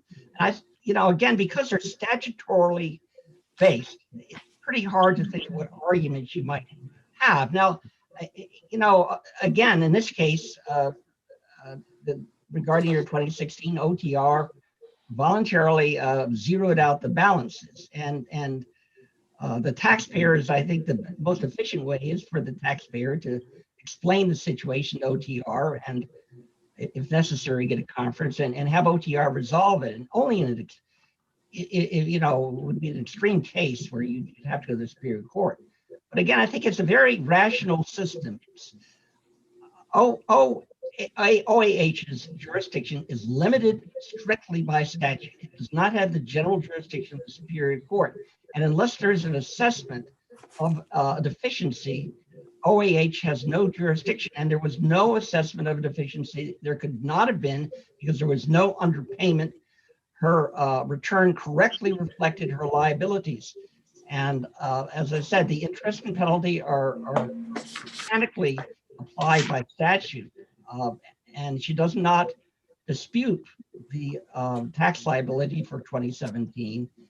And she doesn't dispute the interest or penalties. And as I said, OTR is always willing and will be willing immediately if after this is resolved, or if she wants to come to OTR, and we could try to resolve this thing with a payment plan where the Assistant General Counsel tried his best, and it just it didn't work out, but he's willing right now to enter into a payment plan for Ms. McCray. Okay. Mr. McKay, thank you. Thank you. Ms. McCray, we'll give you, Yes, sir. I think you asked for 5 minutes in rebuttal, and we'll Yes, give you sir. that. Yes, okay, so Your Honors, I respectfully would like to rebut Mr. McKay and the Office of Tax and Revenue's insistence that this issue is regarding not deficiencies, but that the fact that I agree with my taxes. The whole point of me filing the tax payments protest was when the Office of Tax and Revenue sent me the December 21st notice alleging that I owed over $1,000 above and beyond what I acknowledged in my tax return as owing for my taxes. And that was the first written communications from the Office of Tax Revenue, fraudulently alleging that I still owe taxes from 2016. So, Ms. McCray, let me stop Yes, you sir. and say, we understand that. We No, I'm gonna, understand, get to Ms. that. McCray, let me finish. We understand that, but we also understand that the 2016 matter is off the table in the sense that OTR no longer claims and has officially said that you do not owe anything for 2016. So the question is now, what about the 2017? And I heard what Mr. McKay said, Your Honor. And this statement or this stance is fresh from when we first started coming to the OAH. Before I got to the OAH, they didn't want to hear it. So I We had no understand that, recourse. Ms. McCray. We Okay, understand and that that's what I'm you were forced to go to the OAH to deal with the 2016 claim, but that claim Yes, is over and done with. Okay, that's where I'm getting to the point where you asked him, does Office of Tax and Revenue and Schuman have any binding to this court regarding this matter? And I argue that it does, because in that case, this court construed any notice from the Office of Tax and Revenue that seeks to modify an original amount of taxes owed was a notice of proposed assessment. So the Office of Administrative Hearing had jurisdiction based on that case authority that this court argued and determined in 2013 that any written notice modifying, it didn't say of deficiency or overpayment, it said to modify the amount. And that's essentially what the December 21st notice from them did. It modified it. So that is what I'm trying to say, that I think that the jurisdiction or the binding authority of that case applies to this case as well. Even though Mr. McKay didn't definitively answer your question, he kept saying that I didn't have a deficiency. It's not a matter of deficiency. Once they sent a thing adjusting it, and I think as Judge Thompson was trying to get him to see, you adjusted what I owed. So that gave me the authority to go to the tax proposal. And the binding authority of Office of Tax and Revenue versus Schuman is that once you send anything modifying it, that's a proposed assessment. So I disagree with them that the Schuman case has no authority over this case, because there was jurisdiction, but the judge didn't even seek to see that the Schuman authority was binding upon him. And the issue as far as them saying that they're willing to work with me now, I'm open to work with them. I'm not trying to not pay my taxes, Your Honors. I'm trying to be fair about the fact that I was trying to make a payment agreement in December 4th, as Judge Thompson was trying to articulate also to Mr. McKay. I don't want to be penalized because I had to come through this process, and time has accrued and interest has accrued and penalties have accrued, even though they zeroed everything once we got before the Office of Administrative Hearing. I'm talking about what's happened after. I don't want to have to be paying that, because they've sent me notices this year saying that I owe all these penalties. And now Mr. McKay is saying they're willing to forgive that. But they weren't saying that when they sent me the notices that they just sent me.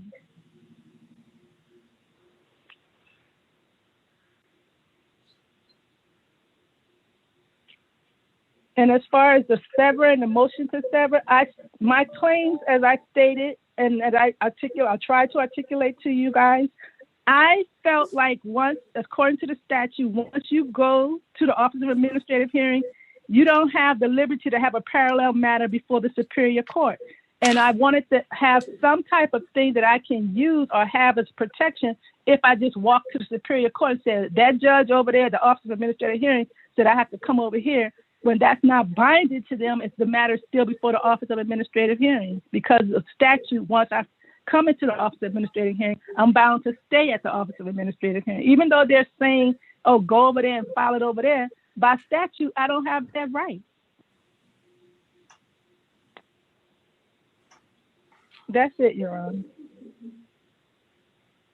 Okay, I think we have your argument, and we have the government's argument. So the case is now submitted, and we will excuse both of you. You may log off. Thank you, Your Honor. Thank you. Thank you.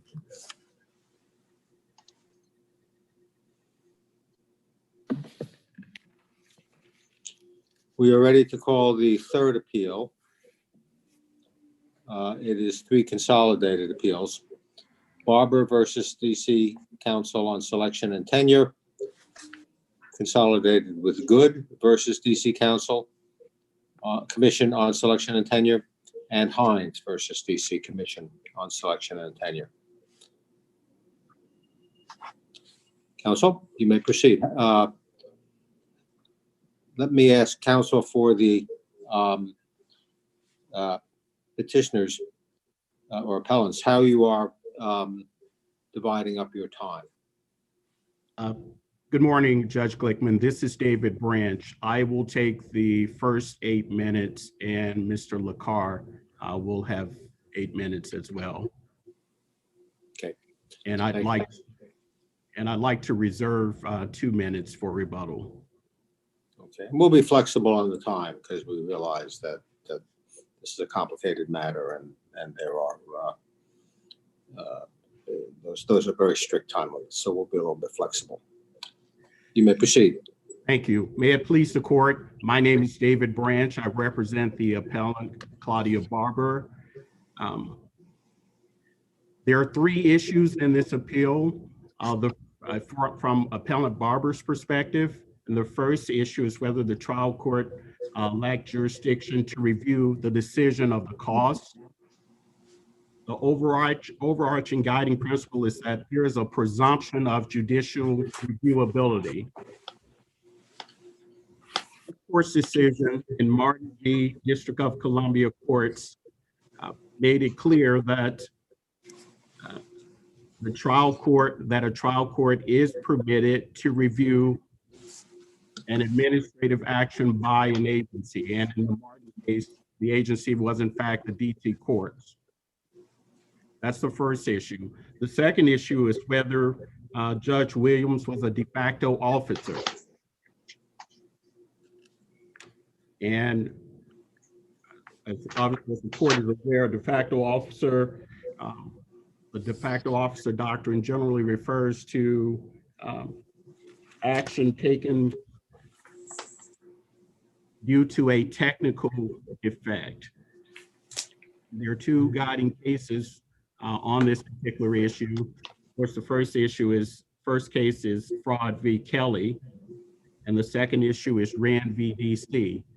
And both cases have made it clear, and this is just a quote directly from the Rand decision, that an order issued by a judge without jurisdiction is null. And for Judge Williams took action. In fact, Cost took action after Judge Williams' tenure or her appointment had expired. Second quote directly from the Rand decision is that a judge acting beyond his or her designation acts without jurisdiction.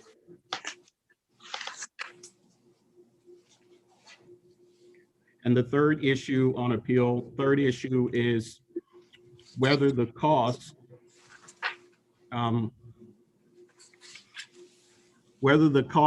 violated the for-cause termination procedures in terminating ALJ Barber.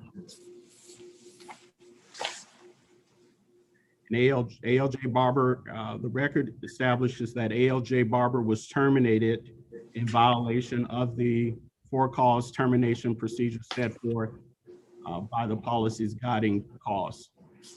First, she was not provided an opportunity to meet with the cause before the cause initiated formal proceedings. And I'm aware, I'm sure the court is aware of the facts in Judge Barber's case. Judge Barber was an administrative law judge, and she ran as a judicial candidate, or first she sought clarity on whether she could run as a judicial candidate in her home county in Anne Arundel County, Maryland. She made the request initially to Judge Williams, then to Bega, and she also consulted with judges at OAH, and she submitted a judicial application to judicial request to run as a judicial candidate.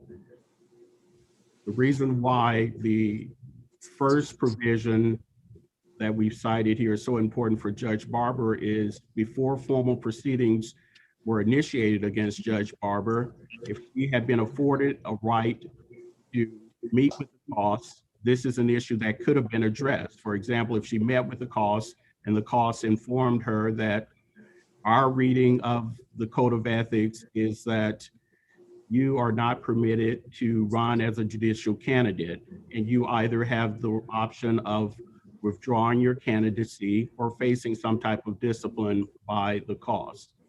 This did not occur here. She was not provided this opportunity. Immediately, she was referred for removal from her position. Going beyond the initial failure to comply with this regulations, Eugene Adams, who was the chief administrative law judge, was permitted to have ex parte communication with the cause. Mr. Branch, let me interrupt you and ask you the following question. If we conclude that judicial review is generally not available, of cost decisions because the statute precludes it. Do we reach any of the other issues that you have raised?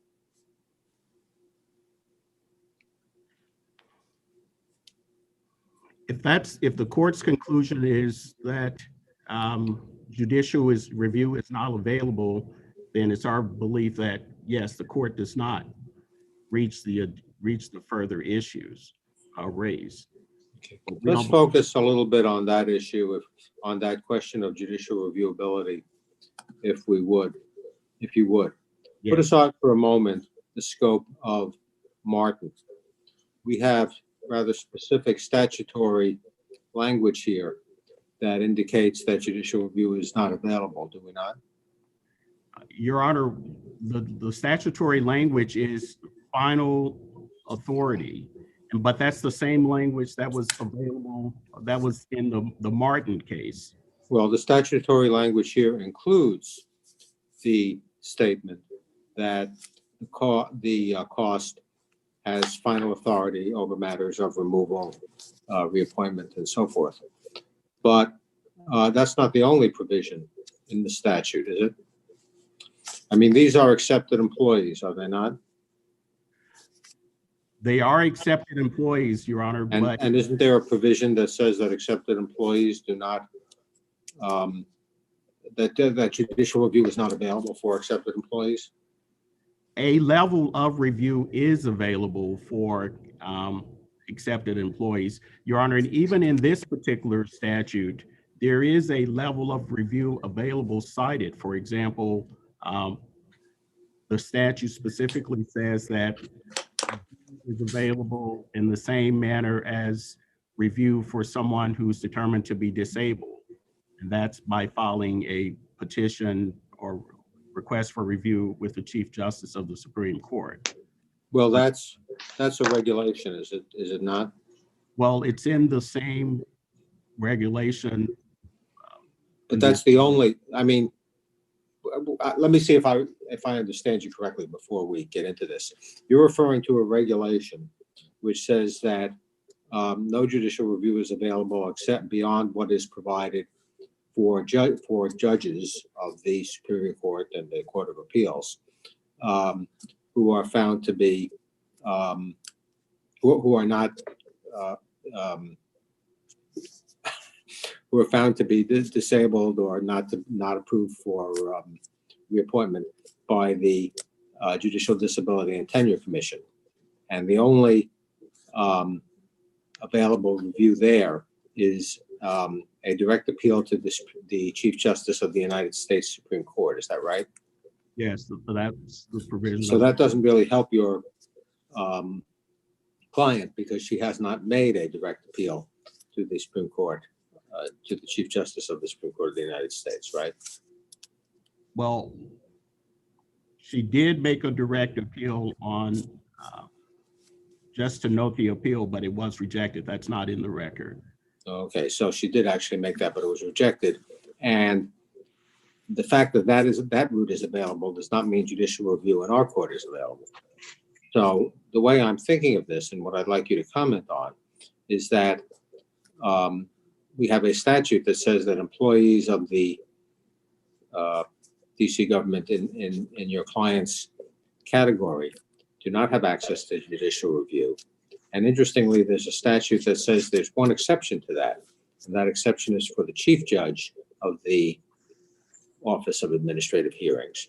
And the fact that they make that exception for the chief judge, but not for all the other ALJs, would seem to indicate that this is intentional and they really mean it when they say no judicial review for your clients. And going beyond that, we have the fact that, you know, when there is judicial review, it's normally in the regulations, how we go about that. Here, the regulations do not provide for that, other than this suggestion that if there's any hope for you at all, it's to appeal to the Supreme Court of the United States Chief Justice. But, Your Honor, which doesn't get you anywhere. So I'm looking at this and I'm thinking, what is your argument in favor of judicial review when we have all this statutory language, including the statutory language you meant, but not limited to, the statutory language you mentioned earlier that says that the cost is the final authority. So, Your Honor, thank you for the question. The statute does not say no judicial review. The statute only says final authority. And if the legislature intended that there be no judicial review, the legislature would have stated no judicial review. But the How do you explain the provision of judicial review for the chief judge of the ALJs, but not for all the other ALJs?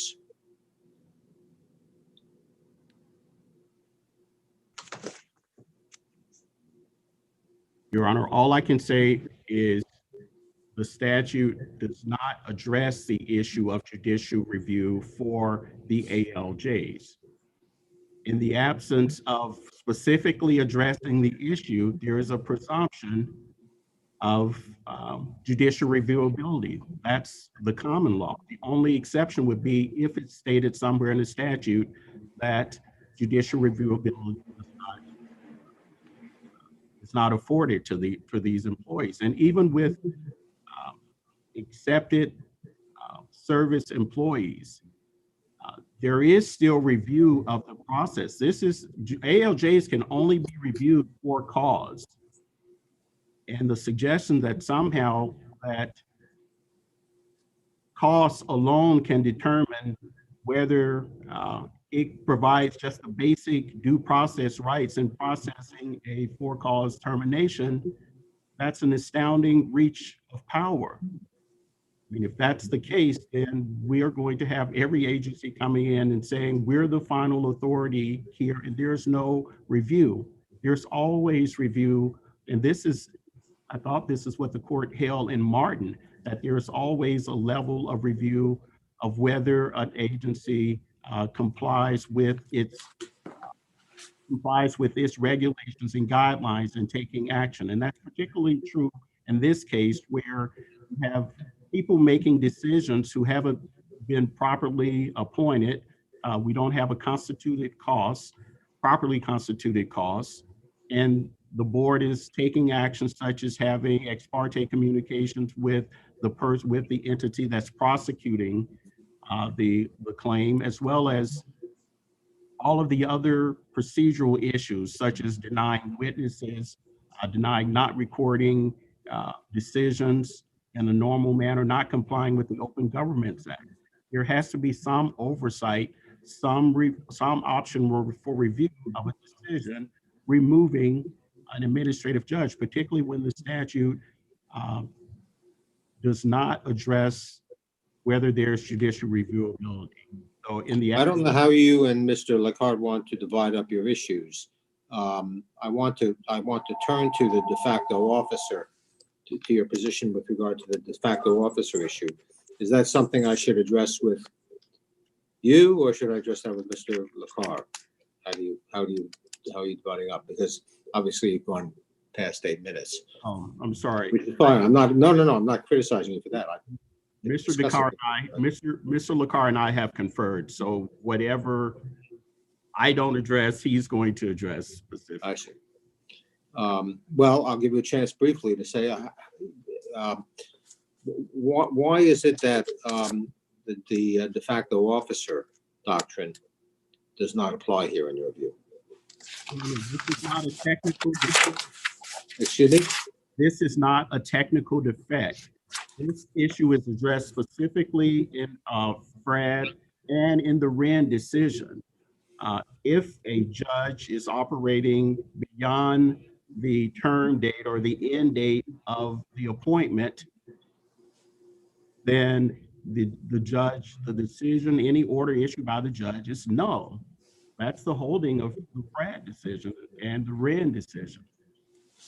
And it's not disputed that Judge Williams was operating beyond or acting beyond the end of her appointment. I have the impression that in holdover cases such as this, the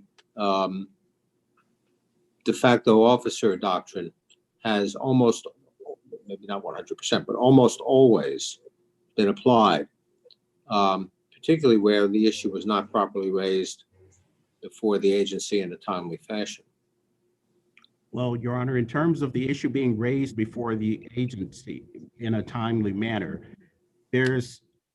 that's an impossible burden to place on a party appealing before a judge. When I appear before a judge, I presume that the judge is operating within the 15-year appointment or whatever for the Superior Court or for whatever entity. I have to presume that the judge is operating within his or her authority. And this information, particularly in this case, it did not surface until after my client was terminated. My client was terminated in 2016. This information surfaced in 2017 after there was an investigation by the Open Governments Act. So I will reserve the remaining time. Okay. Thank you. Mr. Branch, could I just ask you a question? Suppose we were to agree with you. The matter is reviewable, the de facto officer doctrine doesn't apply, there were procedural errors, you win. Where does that leave your client? Because her term ended, she wasn't reappointed. What happens next? Well, Your Honor, first, the request would be to remand the case, but I think it's very difficult to make the plaintiff make the appellant whole in light of the fact that her term has ended. But I think we go back and someone has to make a decision on whether the termination was improper and determine the appropriate remedy for the appellant. Whether it's reinstating her, the goal is to have her reinstated into her position. I can't hear you. Can you speak a little louder, Mr. Branch? Sorry, Your Honor. The goal would be to have the appellant reinstated into her position. If we're right on all these points, to make her whole, place her back in the position that she would have been, but for the actions taken against her. But that position is no position if she's lost her job because of there was nobody qualified to reappoint her. Isn't that correct?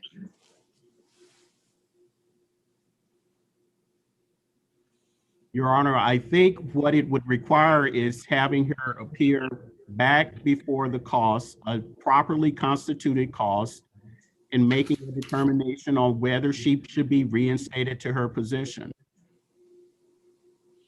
Would it be prospective if she were reinstated, or would she have a claim for back pay?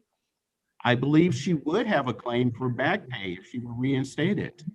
If it was determined that there was a violation of the call's policies and that her termination violated her for-cause employment and for-cause, her employment. Well, at some point though, her term expired, right? I'm sorry, Your Honor, I missed the first part. At some point in time, her term just expired.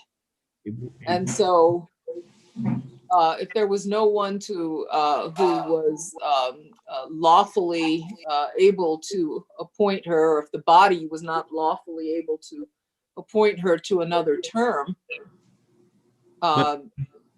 how does she get to back pay for that post-expiration period?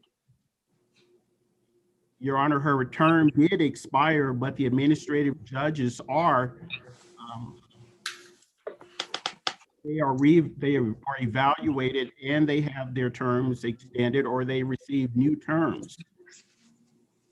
So if she were to prevail and return back to the agency and there was a finding of that the termination was improper, I believe the appropriate course would be to have her go through the process, just as all the other administrative judges go through the process as they're being evaluated. I think that may be more in the second case. Okay. Can I ask? Go ahead. I wanted to ask Mr. Branch one other question before he sat down. Mr. Branch, there's a provision of the DC municipal regulations. I think it's 3737.3.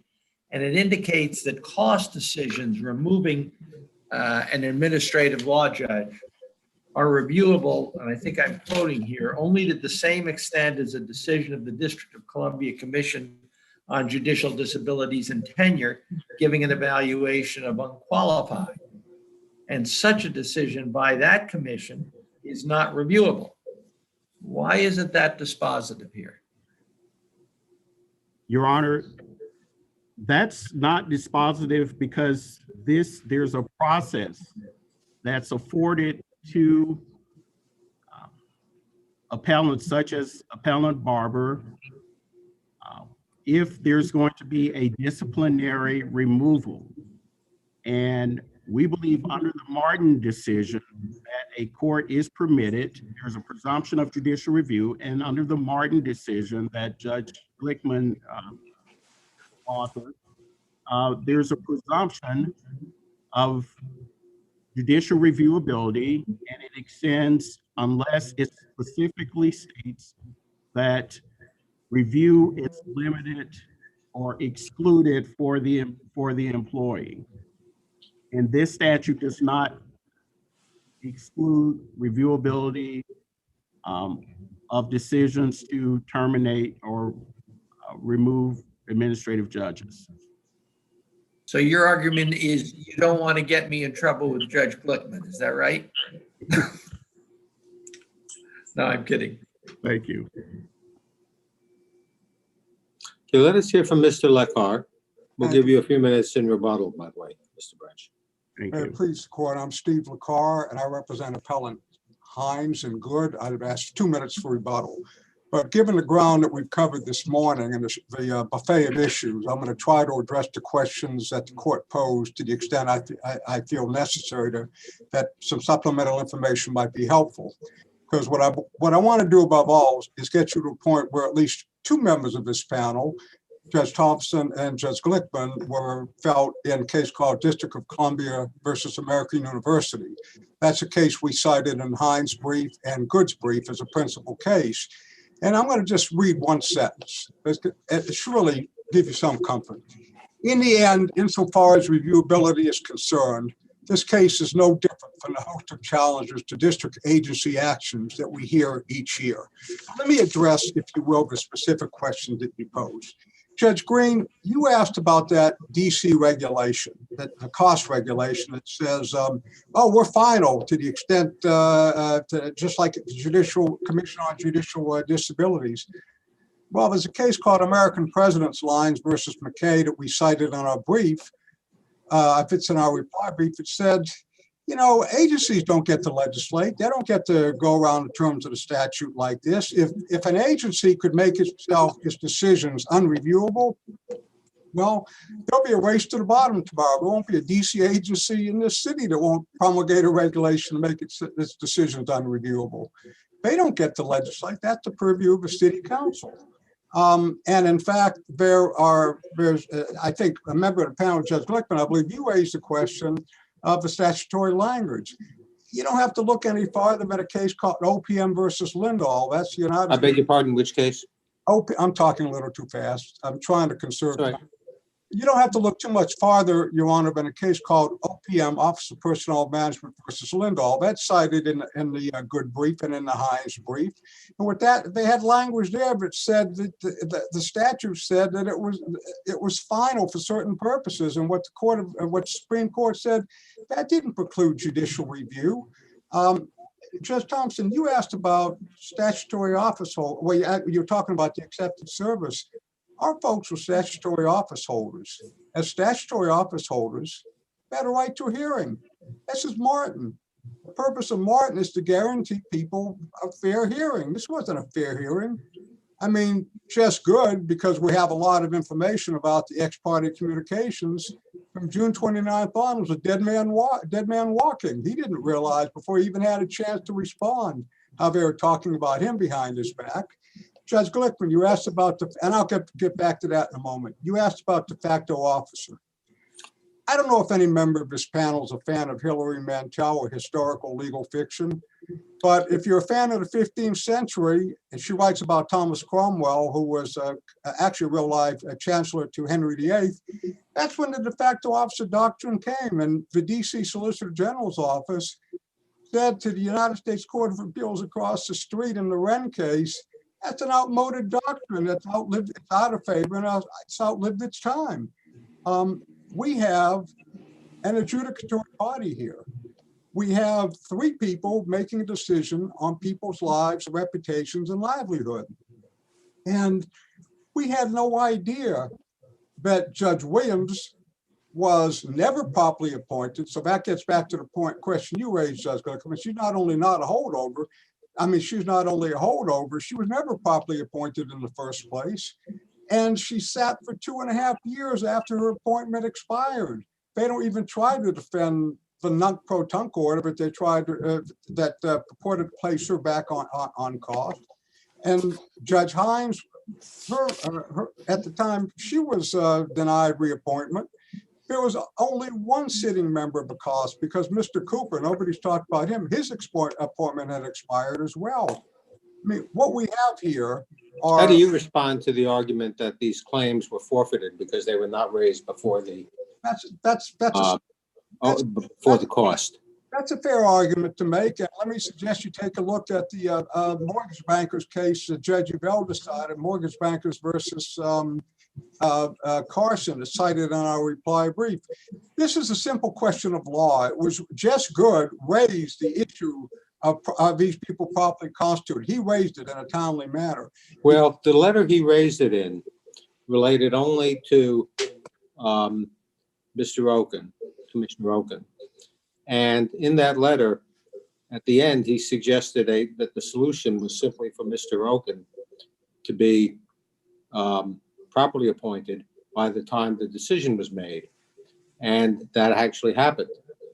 And other than, so I must say, in reviewing the record here, I came away thinking that none of the three appellants before us had preserved objections in a timely, objections to the propriety of any of the commissioners deciding their matters in a timely fashion. May I respond? Yes. I don't think that, I could understand why at a superficial level you would feel that way. But the fact of the matter is, you don't have to look too much farther than Andrade versus Lauer and the more recent cases out of the DC circuit. And what they all say is, have you raised it at a timely point in the proceeding? It was certainly raised in the Superior Court and brought up by Good. It was raised on appeal directly. It's a simple question of law. And I think at the end of the day, it's akin to an appointments clause type challenge. What you have to say to yourself is sort of like Wren. Is it right and proper that the District of Columbia should have people sitting knowingly, and in Judge Williams' case, it was knowing, she knew, had to have known by the time June 29th meeting came up and Onyx said, gee, I'm not supposed to be here, but I'm going to sit here anyway. It's not proper, it's not right or equitable where you have an adjudicatory body composed of people whose appointments have long since expired, making decisions. That was the point of Wren. Now, is it equitable for the people who's involved in those cases to hold back on their objections and see what happens and then only raise them later? I mean, the doctrine of the the de facto officer doctrine, it's not one of these palatable doctrines that we like. It's it's an accommodation to practicality because of the chaos and so forth that would ensue if all sorts of decisions were overturned down the road because somebody goes back and says, you know, you were a holdover or your appointment was not proper in some way. It's just one of those unfortunate accommodations to reality. At least that's how I've seen it justified. Well, it may be, some people may have justified it that way, but the problem is one has to look at substance here. I come into this courtroom today. My assumption is I want to get down to the personal. Each one of you, your appointments are proper, and you're sitting here properly by designation, properly because it's within your term of office. the burden of We determining. hope so. Hope so. But on whose shoulders is the burden, should a burden be placed? Does the litigant have a right to expect that the judge who's sitting in judgment of his or her case is properly appointed and holding the commission consistent with the term of office? Now, in this case, let's get back to Judge Williams. She had to have known by 2015 that her term of office expired. And if she didn't, if for some reason she didn't, then on June 29th, 2017, when they had that rump illegal meeting of the cost, and Joseph Arnold walked in there and said, you know, I'm not supposed to be here, but I'm going to sit here anyway and give you my 2 cents worth. That should have been a thunderclap to her. What am I doing here properly? The fact of the matter is that at the time, Judge Hines was not given reappointment. There was only one sitting member of the cost. And that was also true at the real time that Judge Good's decision was made. That's June 29th, or at the latest, July 21st.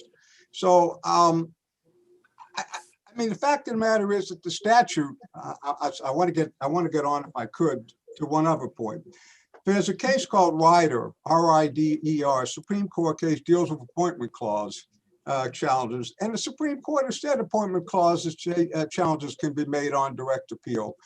And on Andrade, Rider, the mortgage bankers, and these are questions of law. If we had sandbagged, sure, I could understand that, but there's no evidence that we'd sandbagged on this. May I ask you a question, by the way, on this?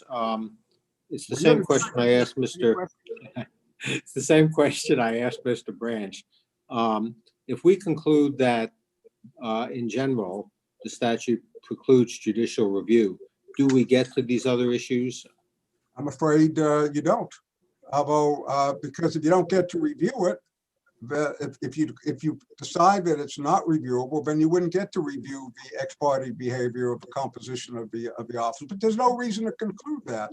The statute, that's the chief ALJ issue. I needed to address that, if you will. That's a freestanding section of the statute. And we pointed out in our reply brief, the provisions dealing with the chief ALJ, each end of the sentence, that section of the Establishment Act that deal with the chief ALJ are separate from the line ALJs, and it would be anomalous in the extreme to say that the chief ALJ can appeal, but the line ALJs couldn't appeal. That just doesn't make any sense. If the line ALJs could appeal, why would it be necessary to say specifically that the chief ALJ can appeal? That's the simple answer to that is it's poor draftsmanship. But I I'm didn't. sorry, I didn't hear your answer. The simple answer would be what? Poor draftsmanship or draftsmanship. Thank you. I don't think that I don't think this issue ever came up to anybody. I mean, the city council, primarily lawyers are presumed to know the law, and there's a strong presumption of review, as Mr. Branch pointed out, absent language to the contrary. The chief ALJ language, all that talks about is the chief ALJ, Gene Adams, and his predecessors. It doesn't talk about the line ALJs. So it's mixing apples and oranges.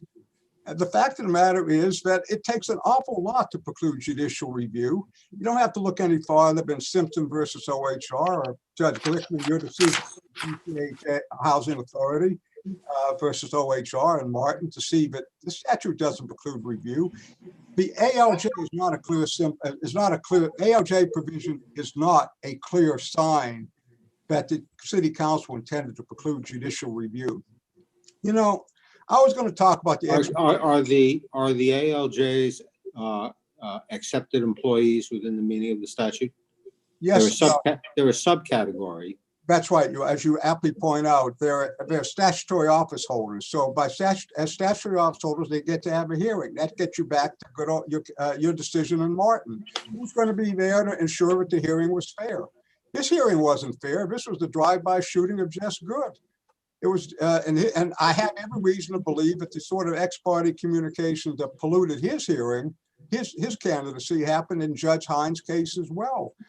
I guess I should talk about that if you don't mind for a moment. In Good's case, we asked them, and it's in the record. It's pages 152 to 153. We said to them in July, when Judge Good's candidacy was up, Let us know if there are any ex parte communications. We don't think Gene Adams should be sitting here because there's structural problems here, and I'll talk about that too. But have you had any ex parte communications? They never responded to that. So the next thing happened after they railroaded them, and that's not a term I use lightly, but you don't have to go too much farther than that June 29th hearing to see what happened. We sent DC Freedom of Information Act request. And to use the term horsed around would be elegant, because what happened was OAH wrote back and said, oh, we don't represent the cost. We're not their lawyers. And that's right, they're not their lawyers under Rule 1.6K. And under cases such as Modesto Valley, they're a separate entity. The cost prosecutors, the cost lawyers, they're not, I'm sorry, the OAH prosecutors, lawyers, they're not the cost lawyers, they're a separate entity. They stonewalled us on the Freedom of Information Act claim. So then Judge Good pursued a claim before the Public Employee Relations Board. In that case, Prosecutor Natali, the woman who did that comment behind his back at the closed door hearing about this so-called legal opinion that was of a toxic work environment that was never disclosed, she was found to have retaliated against Good. But in any event, they gave a cursory privilege log before PERB of 170 documents.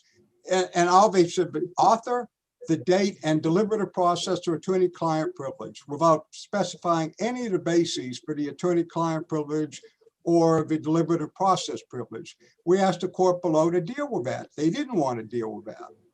So I guess that comes what, to me, is the most important part of this case. I'm going to do something I didn't intend to do. I'm going to urge you to read the transcript that are the cited parts of our brief for what happened on June 29th, the way they sundered just for the candidacy. I'd like to talk, if I could, for just a moment about what I think personally is the important part here.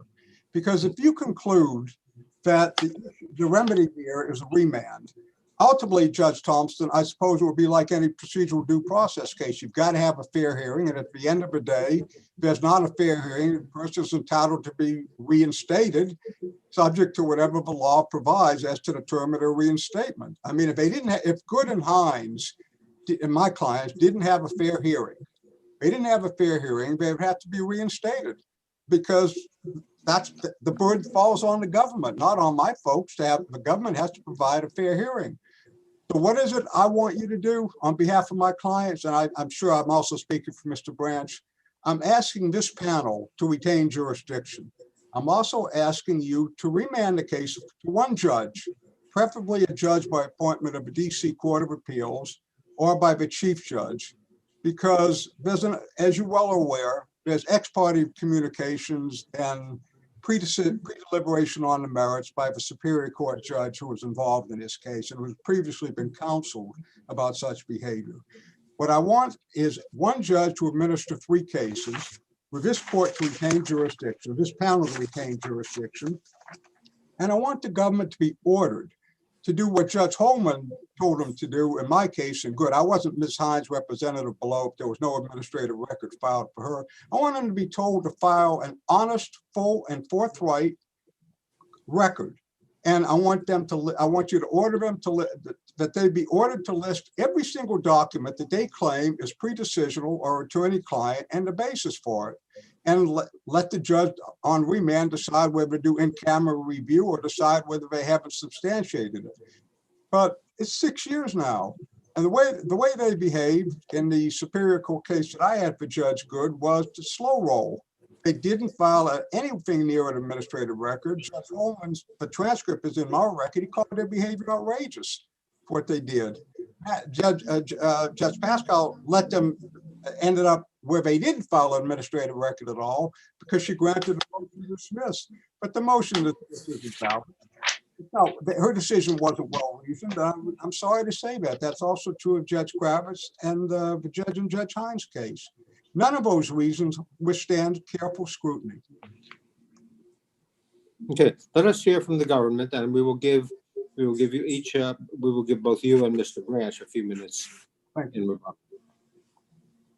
Good morning, Your Honor. Stacey Anderson on behalf of the Commission on the Selection and Tenure of Administrative Law Judges. Your Honors, I'm going to pick up with, I think, the primary topic of conversation this morning, which has been the jurisdictional question. And I want to begin by addressing a question about why the statute would give chief administrative judge the right to appeal, not specify a right to appeal for the administrative law judges. I think the answer to that is obvious. Both the chief administrative law judge and the administrative law judges are both members of the accepted service. And as we know from the CMPA, members of the accepted service have no right to appeal their termination. In order to give the chief judge the right to appeal, there had to be a statutory exception created for him, and council did so in the cost statute. And that's why that's there. And by failing to create the same exception for the ALJs, I think that clearly conveys council's intent that they not have the right to appeal, and that we go to the default under the CMPA, which is that as accepted service employees, they have no right to appeal. We've talked about the different types of accepted service employees. There are at-will accepted service employees, and there are statutory stakeholders. But the CMPA draws no distinction between those two classes of employees for purposes of the provision governing whether or not there's a right to judicial review. How do you distinguish, I will say, this court's decision in Martin? Yes, Your Honor, I'm aware that that is your decision. And I think I can distinguish it on all four factors that the court found significant in concluding that there was no legislative intent. To begin, we do have the same final authority language at issue, but I think there's two key critical distinctions between the final authority language here and that in Martin. First, our final authority language appears in the statute. It did not appear in the statute in Martin. There, the court was looking at the Court Reorganization Act, and the words final authority don't appear there. In fact, there's only one other place in the DC Code where that phrase appears, and it's in the context of the court's authority over the appointment of private attorneys to represent indigent criminal defendants. And the statute says that the courts have the final authority over whether a person in private practice will be appointed. But so the context is a little bit different, Martin, because we have that language in the statute. It's rarely used, and I think plain meaning is final authority. But the other distinction that we can make with the use of final authority in Martin is the fact that there the court was using the term broadly to describe the Joint Committee's authority over the DC court system as a whole, and the chief judge's authority over their particular courts as a whole. But here we have a very specific use of the term. Final authority is specifically vested in costs to make the determination about appointments, reappointments, discipline, and removal of administrative law judges. So I think in that way, the language is used differently. And I think, so Martin, even on that very specific point, would not be controlling. Secondly, as we've discussed, ALJs, including the chief ALJ, are members of, or were classified under the CMPA as accepted service. The court noted in Martin that in fact, the DC court's non-judicial employees are not considered district employees, and they're not classified under the CMPA. So there is no body of statutory authority that generally governed how their personal, how they would be treated for personnel purposes. Third, again, we have an instance here where council wasn't silent in terms of who would get to appeal. We have the statement that, or the directive that the chief ALJ will have that right to appeal.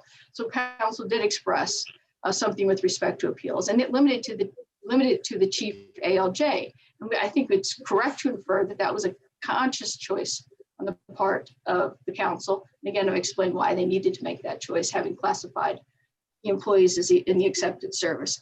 And then finally, we have regulations.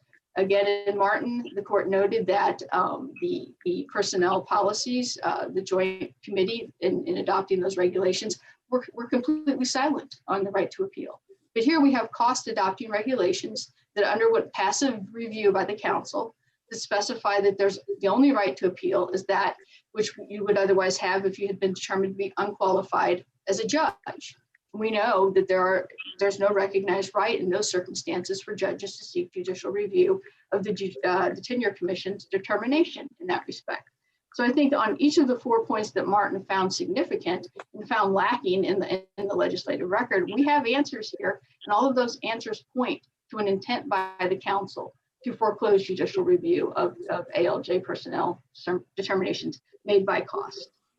And I believe that that's dispositive and it's clear. And the fact that it's not expressly stated is not controlling. courts have routinely recognized implicit legislative intent to bar judicial review. And that's what we have here. Let me ask you a question. Let's assume all that's true. Does that necessarily mean we should not consider the applicability of the de facto officer doctrine? In other words, one could, and I may not articulate this with the precision that one would like, but my thinking is along the following lines. One can say that decisions by a certain body, the cost, are not subject to judicial review. But that assumes that we're actually dealing with that body. And if somebody comes in and says, well, but this wasn't the cost. This was 3 people who didn't, or however many people we're talking about, who had no authority to be the cost. Their terms had expired. And the fact that the cost decisions are not judicially reviewable, that can't mean that anybody can come in and declare themselves the cost and say, okay, here's what happens to you. And there's no judicial review as to whether they had the authority to do that. You see what I'm saying? No, I do.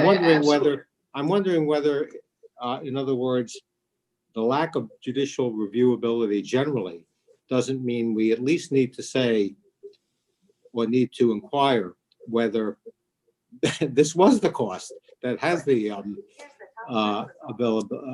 has the right to or has the freedom from review.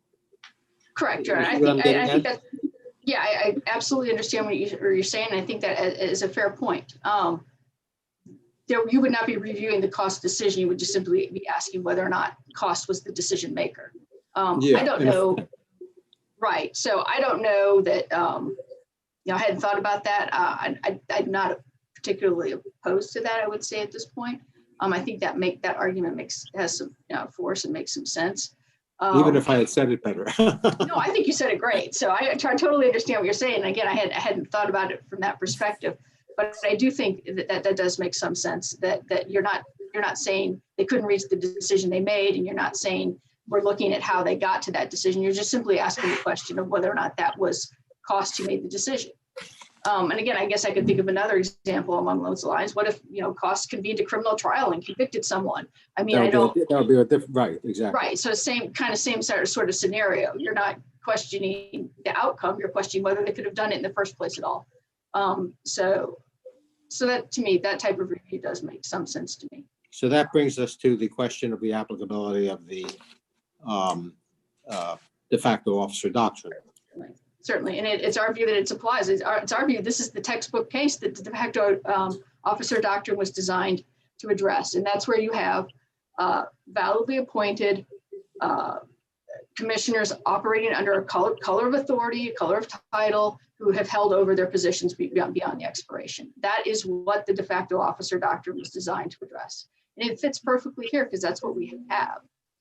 We simply have people who were at one point appointed, or if they weren't, again, they challenged Judge Williams' appointment on what I would characterize as a technical ground.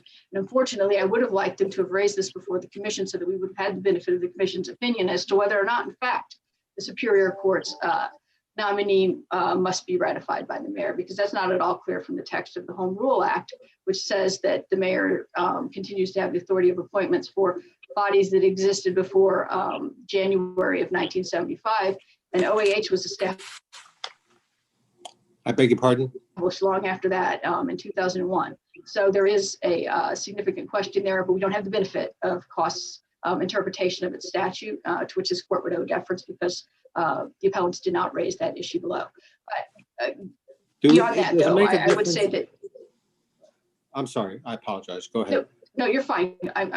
Does it make a difference that the 3, well, I shouldn't say, that at least some, if not all, of the cost members here knew darn well that their terms had expired? I don't know that the record reflects that. Again, had costs been raised before cost, they may have been, oh my gosh, I didn't realize, I wasn't paying attention. Or it could have been, I'm working on it. We're getting to that. I've requested. to be I thought there were some communications. I've forgotten now the details of this. It's a lot to read, right? But I thought Mr. Oken was on record as acknowledging that his term had expired. And I thought there was a communication from, my mind is blanking who it was from, whether it was from the. It was from the council. So he was the council's Council. appointee. And so that I think it was Chairperson Mendelson conveyed to Cost that his appointment had expired. And that they were working on resolution, and they expected, this was in July, and they expected it to be completed by September. And once everybody was aware of that, Cost was like, perfectly fine to wait and not take any action until he had been reappointed, and agreed that was the proper course of action. So had we had challenges to, for example, Commissioner Cooper, who was also a holdover, again, Cost could have postponed a decision in these cases and waited till those holdovers were reappointed properly. And that's the whole point of not sandbagging or raising claims when they could be corrected in the administrative context. It's to give the agency the opportunity to take the corrective action that might be needed.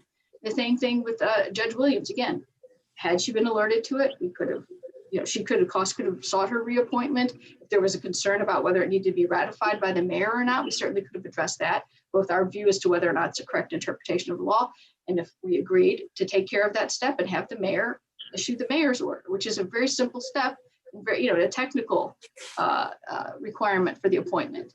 So I think it's very significant it wasn't raised, and it could have very easily been corrected if, or we've gotten an opinion as to what Cost believed was the appropriate course of action. But getting back to the doctrine itself, we meet all of the earmarks for the doctrine. We've got commissioners operating under apparent authority, either the appointments or appointments that are almost technically correct.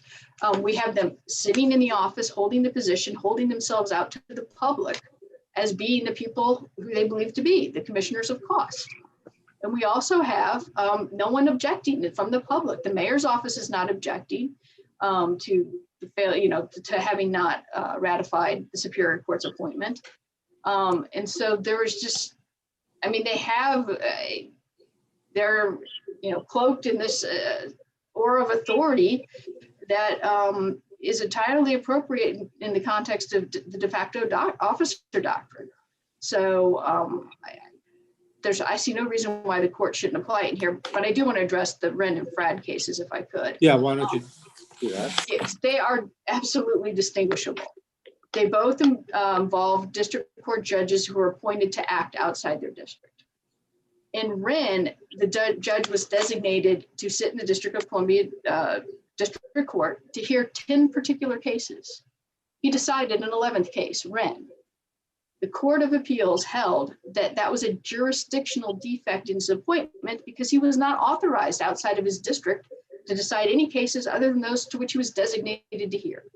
So clearly and OAG's position in that case is entirely consistent with its position here. Had there been a jurisdictional defect in any of these appointments, we would be taking the same position that the de facto officer doctrine doesn't apply, because it doesn't when there's a jurisdictional defect. Same thing in Frad. What's an example of a jurisdictional defect that would have occurred here that you would think somebody could argue that, look, if somebody was not appointed to serve as a commissioner, for that person to waltz in and, serve as a commissioner anyway, would be a jurisdictional defect. So the jurisdictional defect in both Frad and Wren involved the judicial officer deciding a matter it had no authority otherwise to decide.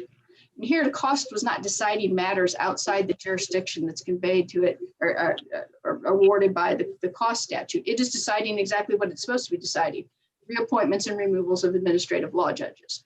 So that's where I draw the distinction. That Frad and Wren, the judges were deciding cases. They had no authority to decide because their designations had ended or they were designated to hear something else. So they were just simply acting in the absolute absence of jurisdiction, where, as I said, Cost has been delegated the authority to make the decisions it made. And this is why it's entirely consistent with the de facto officer doctrine. for it to be applied here, because they are sitting on a commission, doing the work of the commission. It's a work that's recognized and authorized. The only flaw in the process is that they've held over beyond their appointments. And that's, as I said, the exact reason or the exact circumstances that the de facto officer doctrine applies. If we were in the DC circuit and operating under Andrada and SW,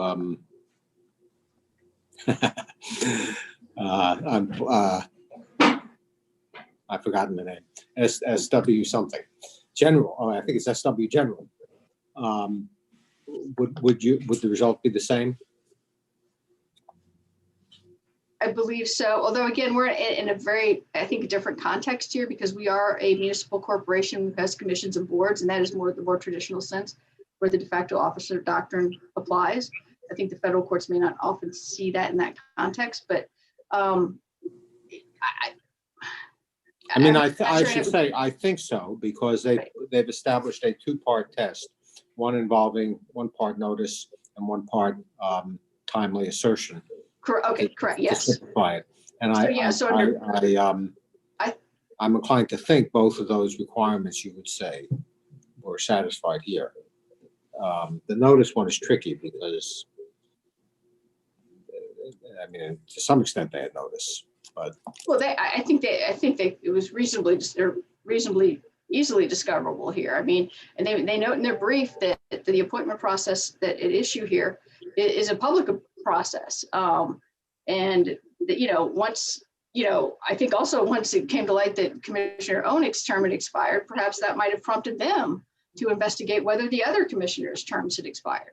So, I mean, I think, there was a duty here to look into the matter and also to timely raise the objections. And I think that's true after the Supreme Court's decision in Lucia on the appointments clause, that circuits interpreting what it means to timely challenge an appointment clause or timely make an appointment clause challenge have held that you've got to make it before the judge whose appointment you're challenging in here cost. So I think that there is a requirement that they do pursue it before the agency. Ms. Anderson, what was your point about the districts being a municipal corporation? I missed the point you were making. No, I just meant that if you look at the case law I've cited, it's very analogous to what we have here in terms of states and looking at localities and boards and commissions and applying the de facto officer doctrine in those contexts. My point was it's kind of the common law. It's kind of evolved through the common law, and that it's in the federal context, they may take a little bit different view of it in terms of federal agencies and boards and commissions. And it's just simply that I think this, like, for example, the Maryland cases that I cite, where our common law is derived from, are clear examples of where the de facto officer doctrine is most routinely applied, I guess is my point. And then in terms of the notice requirements, I would agree, I think. What would have happened if they, just to work this out, if timely objections had been made in the course of the hearings before the cost to the expiration of the terms of, say, Mr. Oken or Judge Williams or what have you. If the cost had gone ahead anyway and said in effect to them, well, we don't care, they're holdovers, and we think, in our view, holdovers are fine, and had rendered the decisions they rendered here, what would your position be about the validity of those decisions? I think, Your Honor, that there's probably, if I recall correctly, a line of cases out there that basically says once the appointment defect has been brought to the attention of the person sitting in the position, that they no longer get the benefit of the de facto officer doctrine if they are incorrect about what is required for their appointment. Okay. I believe that's so. So had it been brought to their attention, they had no valid basis for taking the decision they took. For example, again, I'll go back to Judge Williams. I think we have an argument that she doesn't need her appointment ratified by the mayor. But an invalid, if she had taken an invalid position where holdover is fine under the statute, I think then that. So I mean, the reason I find that interesting is because if that's true, that once it's brought to their attention, they, lose the benefits of the,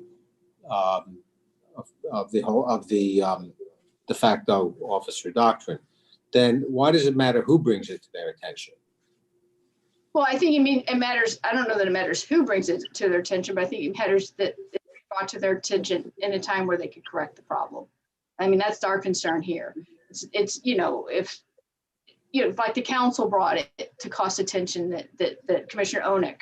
So yes, and at that point, yes, the Onek had to take corrective I said steps. Oken before. I know, that's okay, yes. He had, that put him on notice, and he was obligated, and Cost was obligated to take steps. Now, certainly you can waive, a person appearing before the commission, I think could arguably waive it. Right, which is what happened initially here. Mr. Good initially consented to Commissioner Onek's participation, and then wrote that letter 2 days later saying, hey, wait, maybe we ought to wait till he gets reappointed before we allow him to vote. So, so I don't take the position that, it matters necessarily who brought the information to the attention of the appointee, but rather when was it brought to their attention, and were they given the opportunity in the case that's before the court to take corrective action, and that didn't happen here. So that's where I think we have the real issue. Because again, these things are very easy to remedy, as we saw with Commissioner Onek. Simply reissue the reappointment and move forward. So I'm happy to talk about the merits of any of the underlying claims. I would note with respect to Mr. Good and Ms. Hines, they have made clear in the reply brief that they don't want the court to consider these issues, but rather have a remand to the Superior Court. So assuming the court has jurisdiction, I think they've indicated that although they've briefed these arguments, they don't want the court to decide. Right. Now, Mr. Barber's position is a little bit different because exactly, Your Honor. So yes, the Superior Court ruled on the merits and the alternative. And again, if the court has any questions about the three claims that she raises, which were,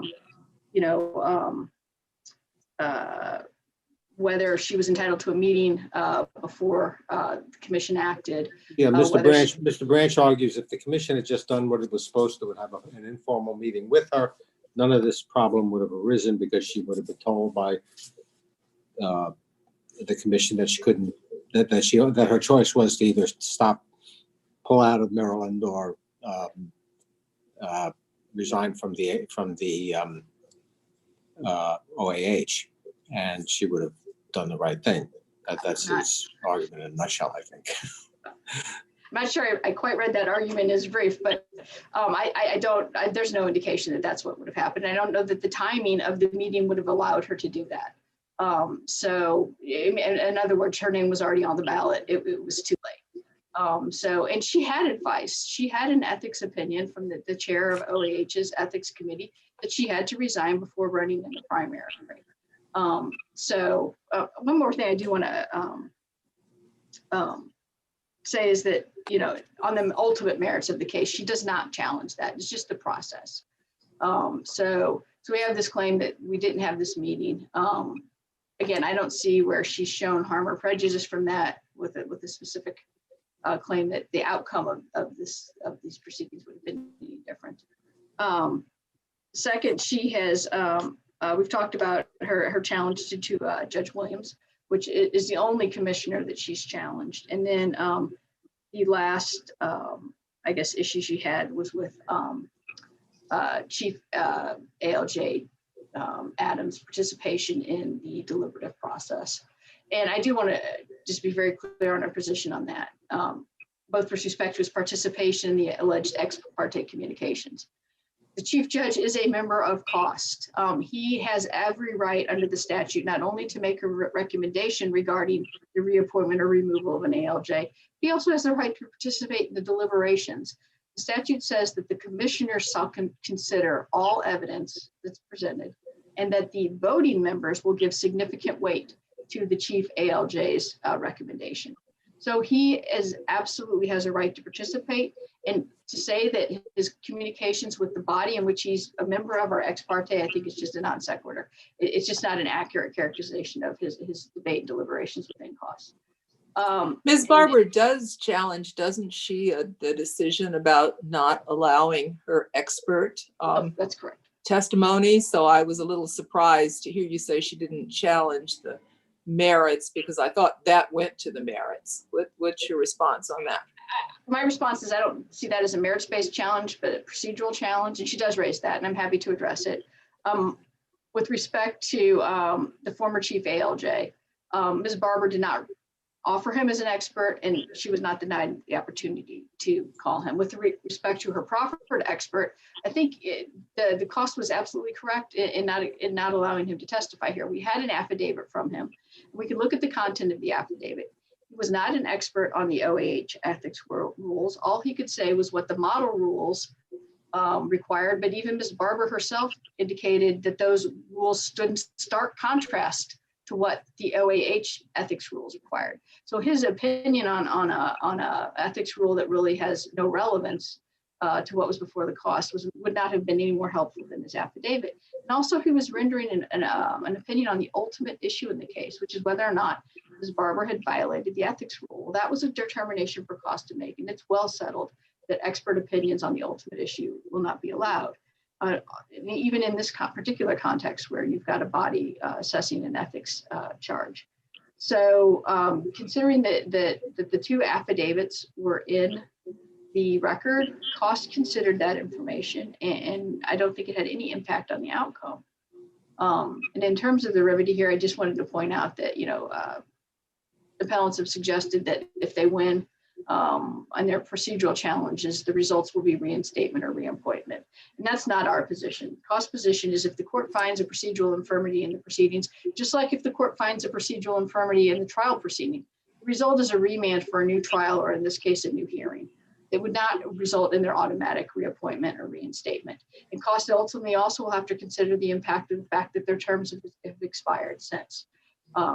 In assessing, how to move forward were that to happen. But again, I'm going to go back to what I believe is our strongest point and conclude with that, which is that I don't think the court has jurisdiction to hear these cases, and therefore we would ask that the court dismiss the appeals. Okay.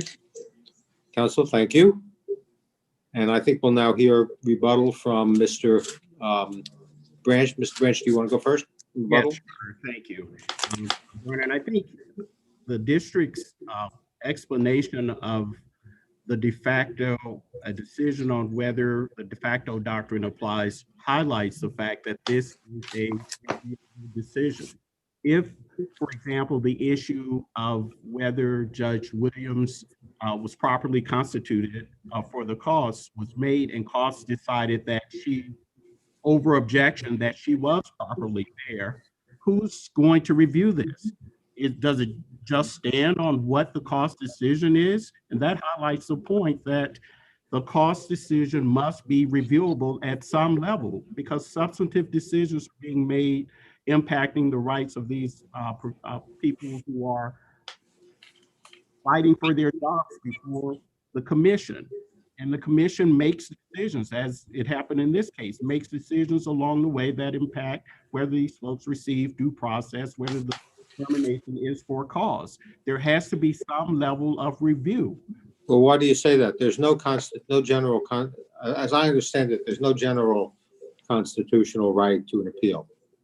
No general constitutional right to an appeal, but if the statute specifically says that you can only be removed for cause, that necessarily implies that there has to be someone making that determination whether there was for cause, and some level of review to confirm whether the decision was appropriate or whether the decision was proper.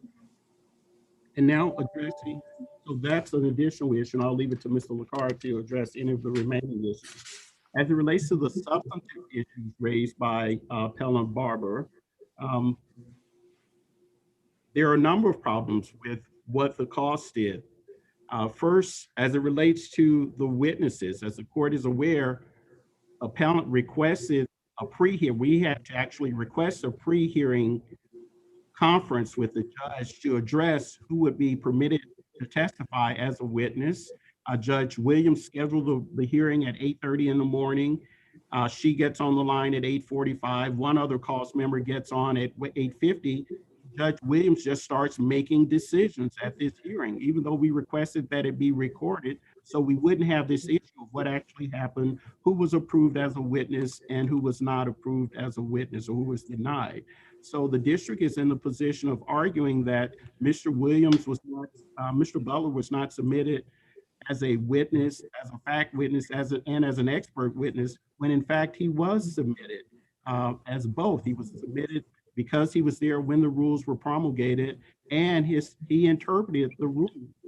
And his declaration, or his affidavit, as well as the expert's declaration and affidavit, provided some information, but not the complete basis for the statements that they provided. And they were denied. Ms. Barber was denied the right to present her defense. And that's another provision in the statute. It says that the administrative law judge should be afforded every opportunity to completely present evidence to defend or rebut or respond to any action being taken against her. So that's the second issue. The third issue is the fact that Chief Administrative Judge Adams, one, was pursuing or prosecuting this action against Ms. Barber, and we've cited a decision from the MSPB as the Stone decision. I beg your pardon? I'm sorry, you faded there. We cited a decision from the MSPB, the Merit System Protection Board, which clearly states that ex parte communication includes the type of communication that took place here. Any communication from the proposing official to the deciding official that comments on the merits or supports the action that's being taken is considered to be ex parte communication, and the appellant or the affected employee has the right to either have full disclosure of that information so that the appellant can respond to any allegations made against the proposing official outside of the knowledge of the employee who's being affected. So Chief Administrative Judge Adams took on the role not only as the prosecutor, and in fact, at the hearing, the final hearing, attorneys who reported to Chief Administrative Judge actually prosecuted the agency's position on behalf of OAH. But Chief Administrative Judge participated in the process outside of the presence of Ms. Barber. Those are the final points that I want to make. So it's our position that there was a clear due process violation in how this termination was. Yeah, I was going to say, are you claiming that the communication between the chief judge and the other members of the commission violated some regulation? What we are asserting is that it was an ex parte communication intended to influence the outcome of this decision outside of the presence of Ms. Barber. And are you saying that that violated a regulation? Well, the Open Government Act required first for any meetings that took place, and there were definitely meetings. We have records of meetings that took place outside of Ms. Barber's presence, where Chief Administrative Judge Adams either was present or participated in these meetings. So yes, there's a violation of the Open Governments Act when Chief Administrative Judge participated in meetings with the cause outside of the presence of Ms. Barber. Thank you. Well,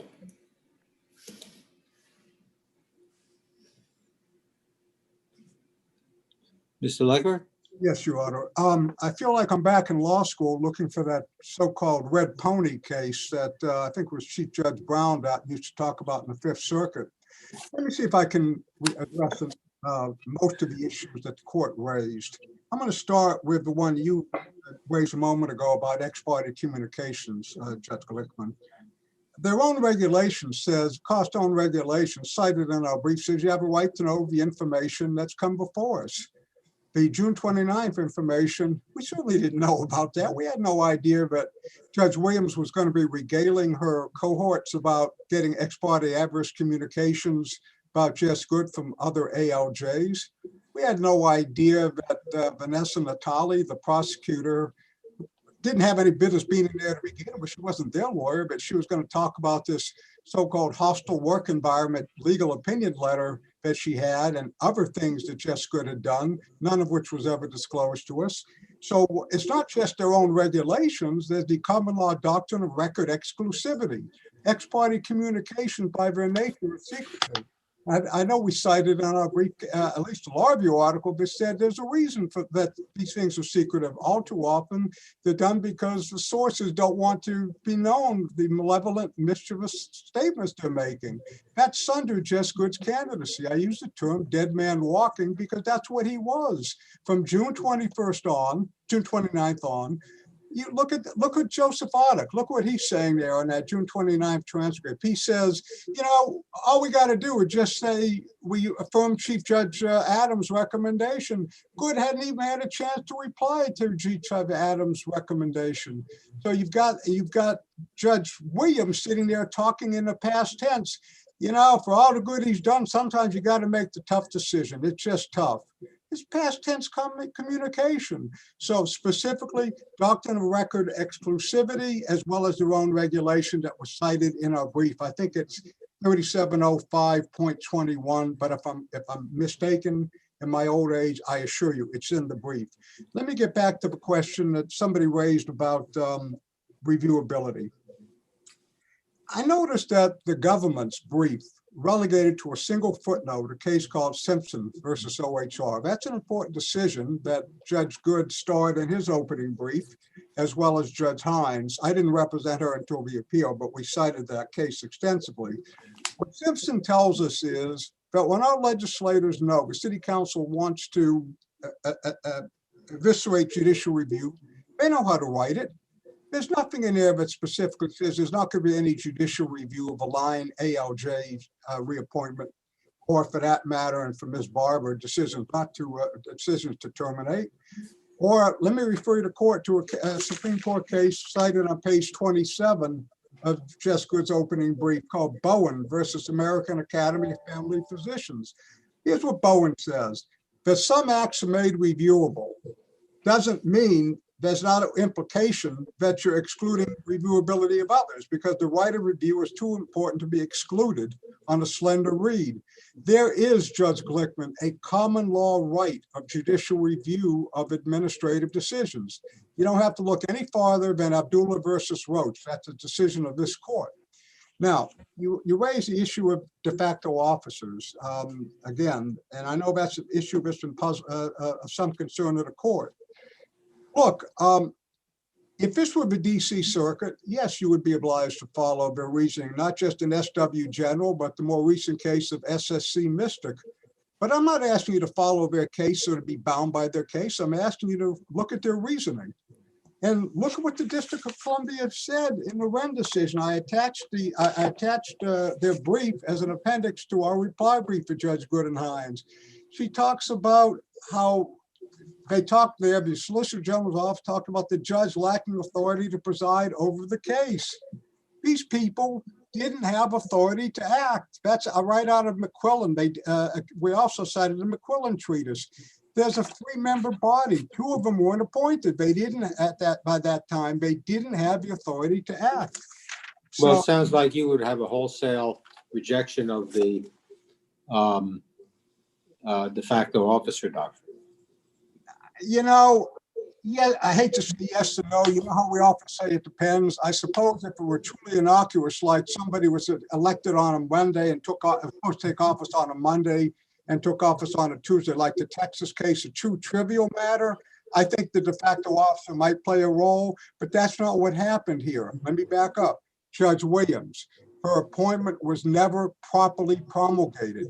Secondly, the statute limited her term. Her term was over. Her term was coterminous with that of Judge Gregory Jackson. It ended in 2015. That was a year before she decided not to reappoint Karen Hines and to terminate Judge Barber.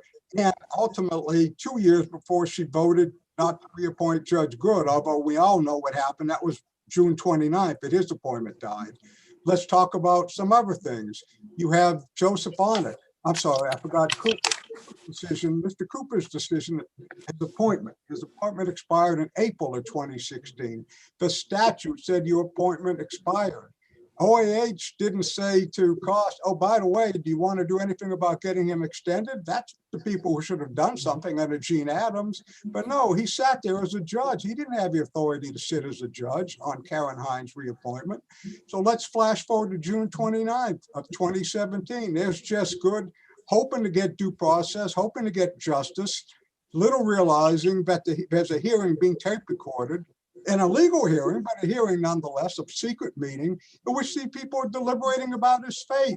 And there's Joseph Onek, a respected lawyer, sitting in saying, you know, my appointment's expired, but I'm going to sit in here anyway for what good it's worth. He's deliberating with them. And you've got Judge Williams, as I said, she certainly should have known by then. I've said this before, that should have been a massive thunderclap at her head. What's she doing here? Her appointment is by then expired almost 2 years before. So this is kind of an extreme situation, Judge Glickman. This is not just a minor ministerial matter. I could live with minor ministerial matters, but these are judges. These aren't people whose appointment was just a ministerial, there was a ministerial error. I think I want to talk for a moment also about another case, the issue of final authority. Well, you don't have to look too much farther than Simpson. Simpson was a final authority language, or there's another case we cited in page 20 of Judge Good's Hines' reply called BEG versus Alberti. I believe, again, that's Judge Huvel's decision. And she talks about what final authority means, which is what all the final authority means is we get back to what you said a decade ago in the American University case. It's the last stop before you get up to, before the case is cleared for administrative review by under common law theory or a statutory theory, before it's cleared for review by you folks. That's all I have. Unless anybody else. Okay, counsel, thank you all very much. We appreciate your preparation and your arguments. The case is now submitted, and you are all excused and you may log off. Thank you. This honorable court is now adjourned.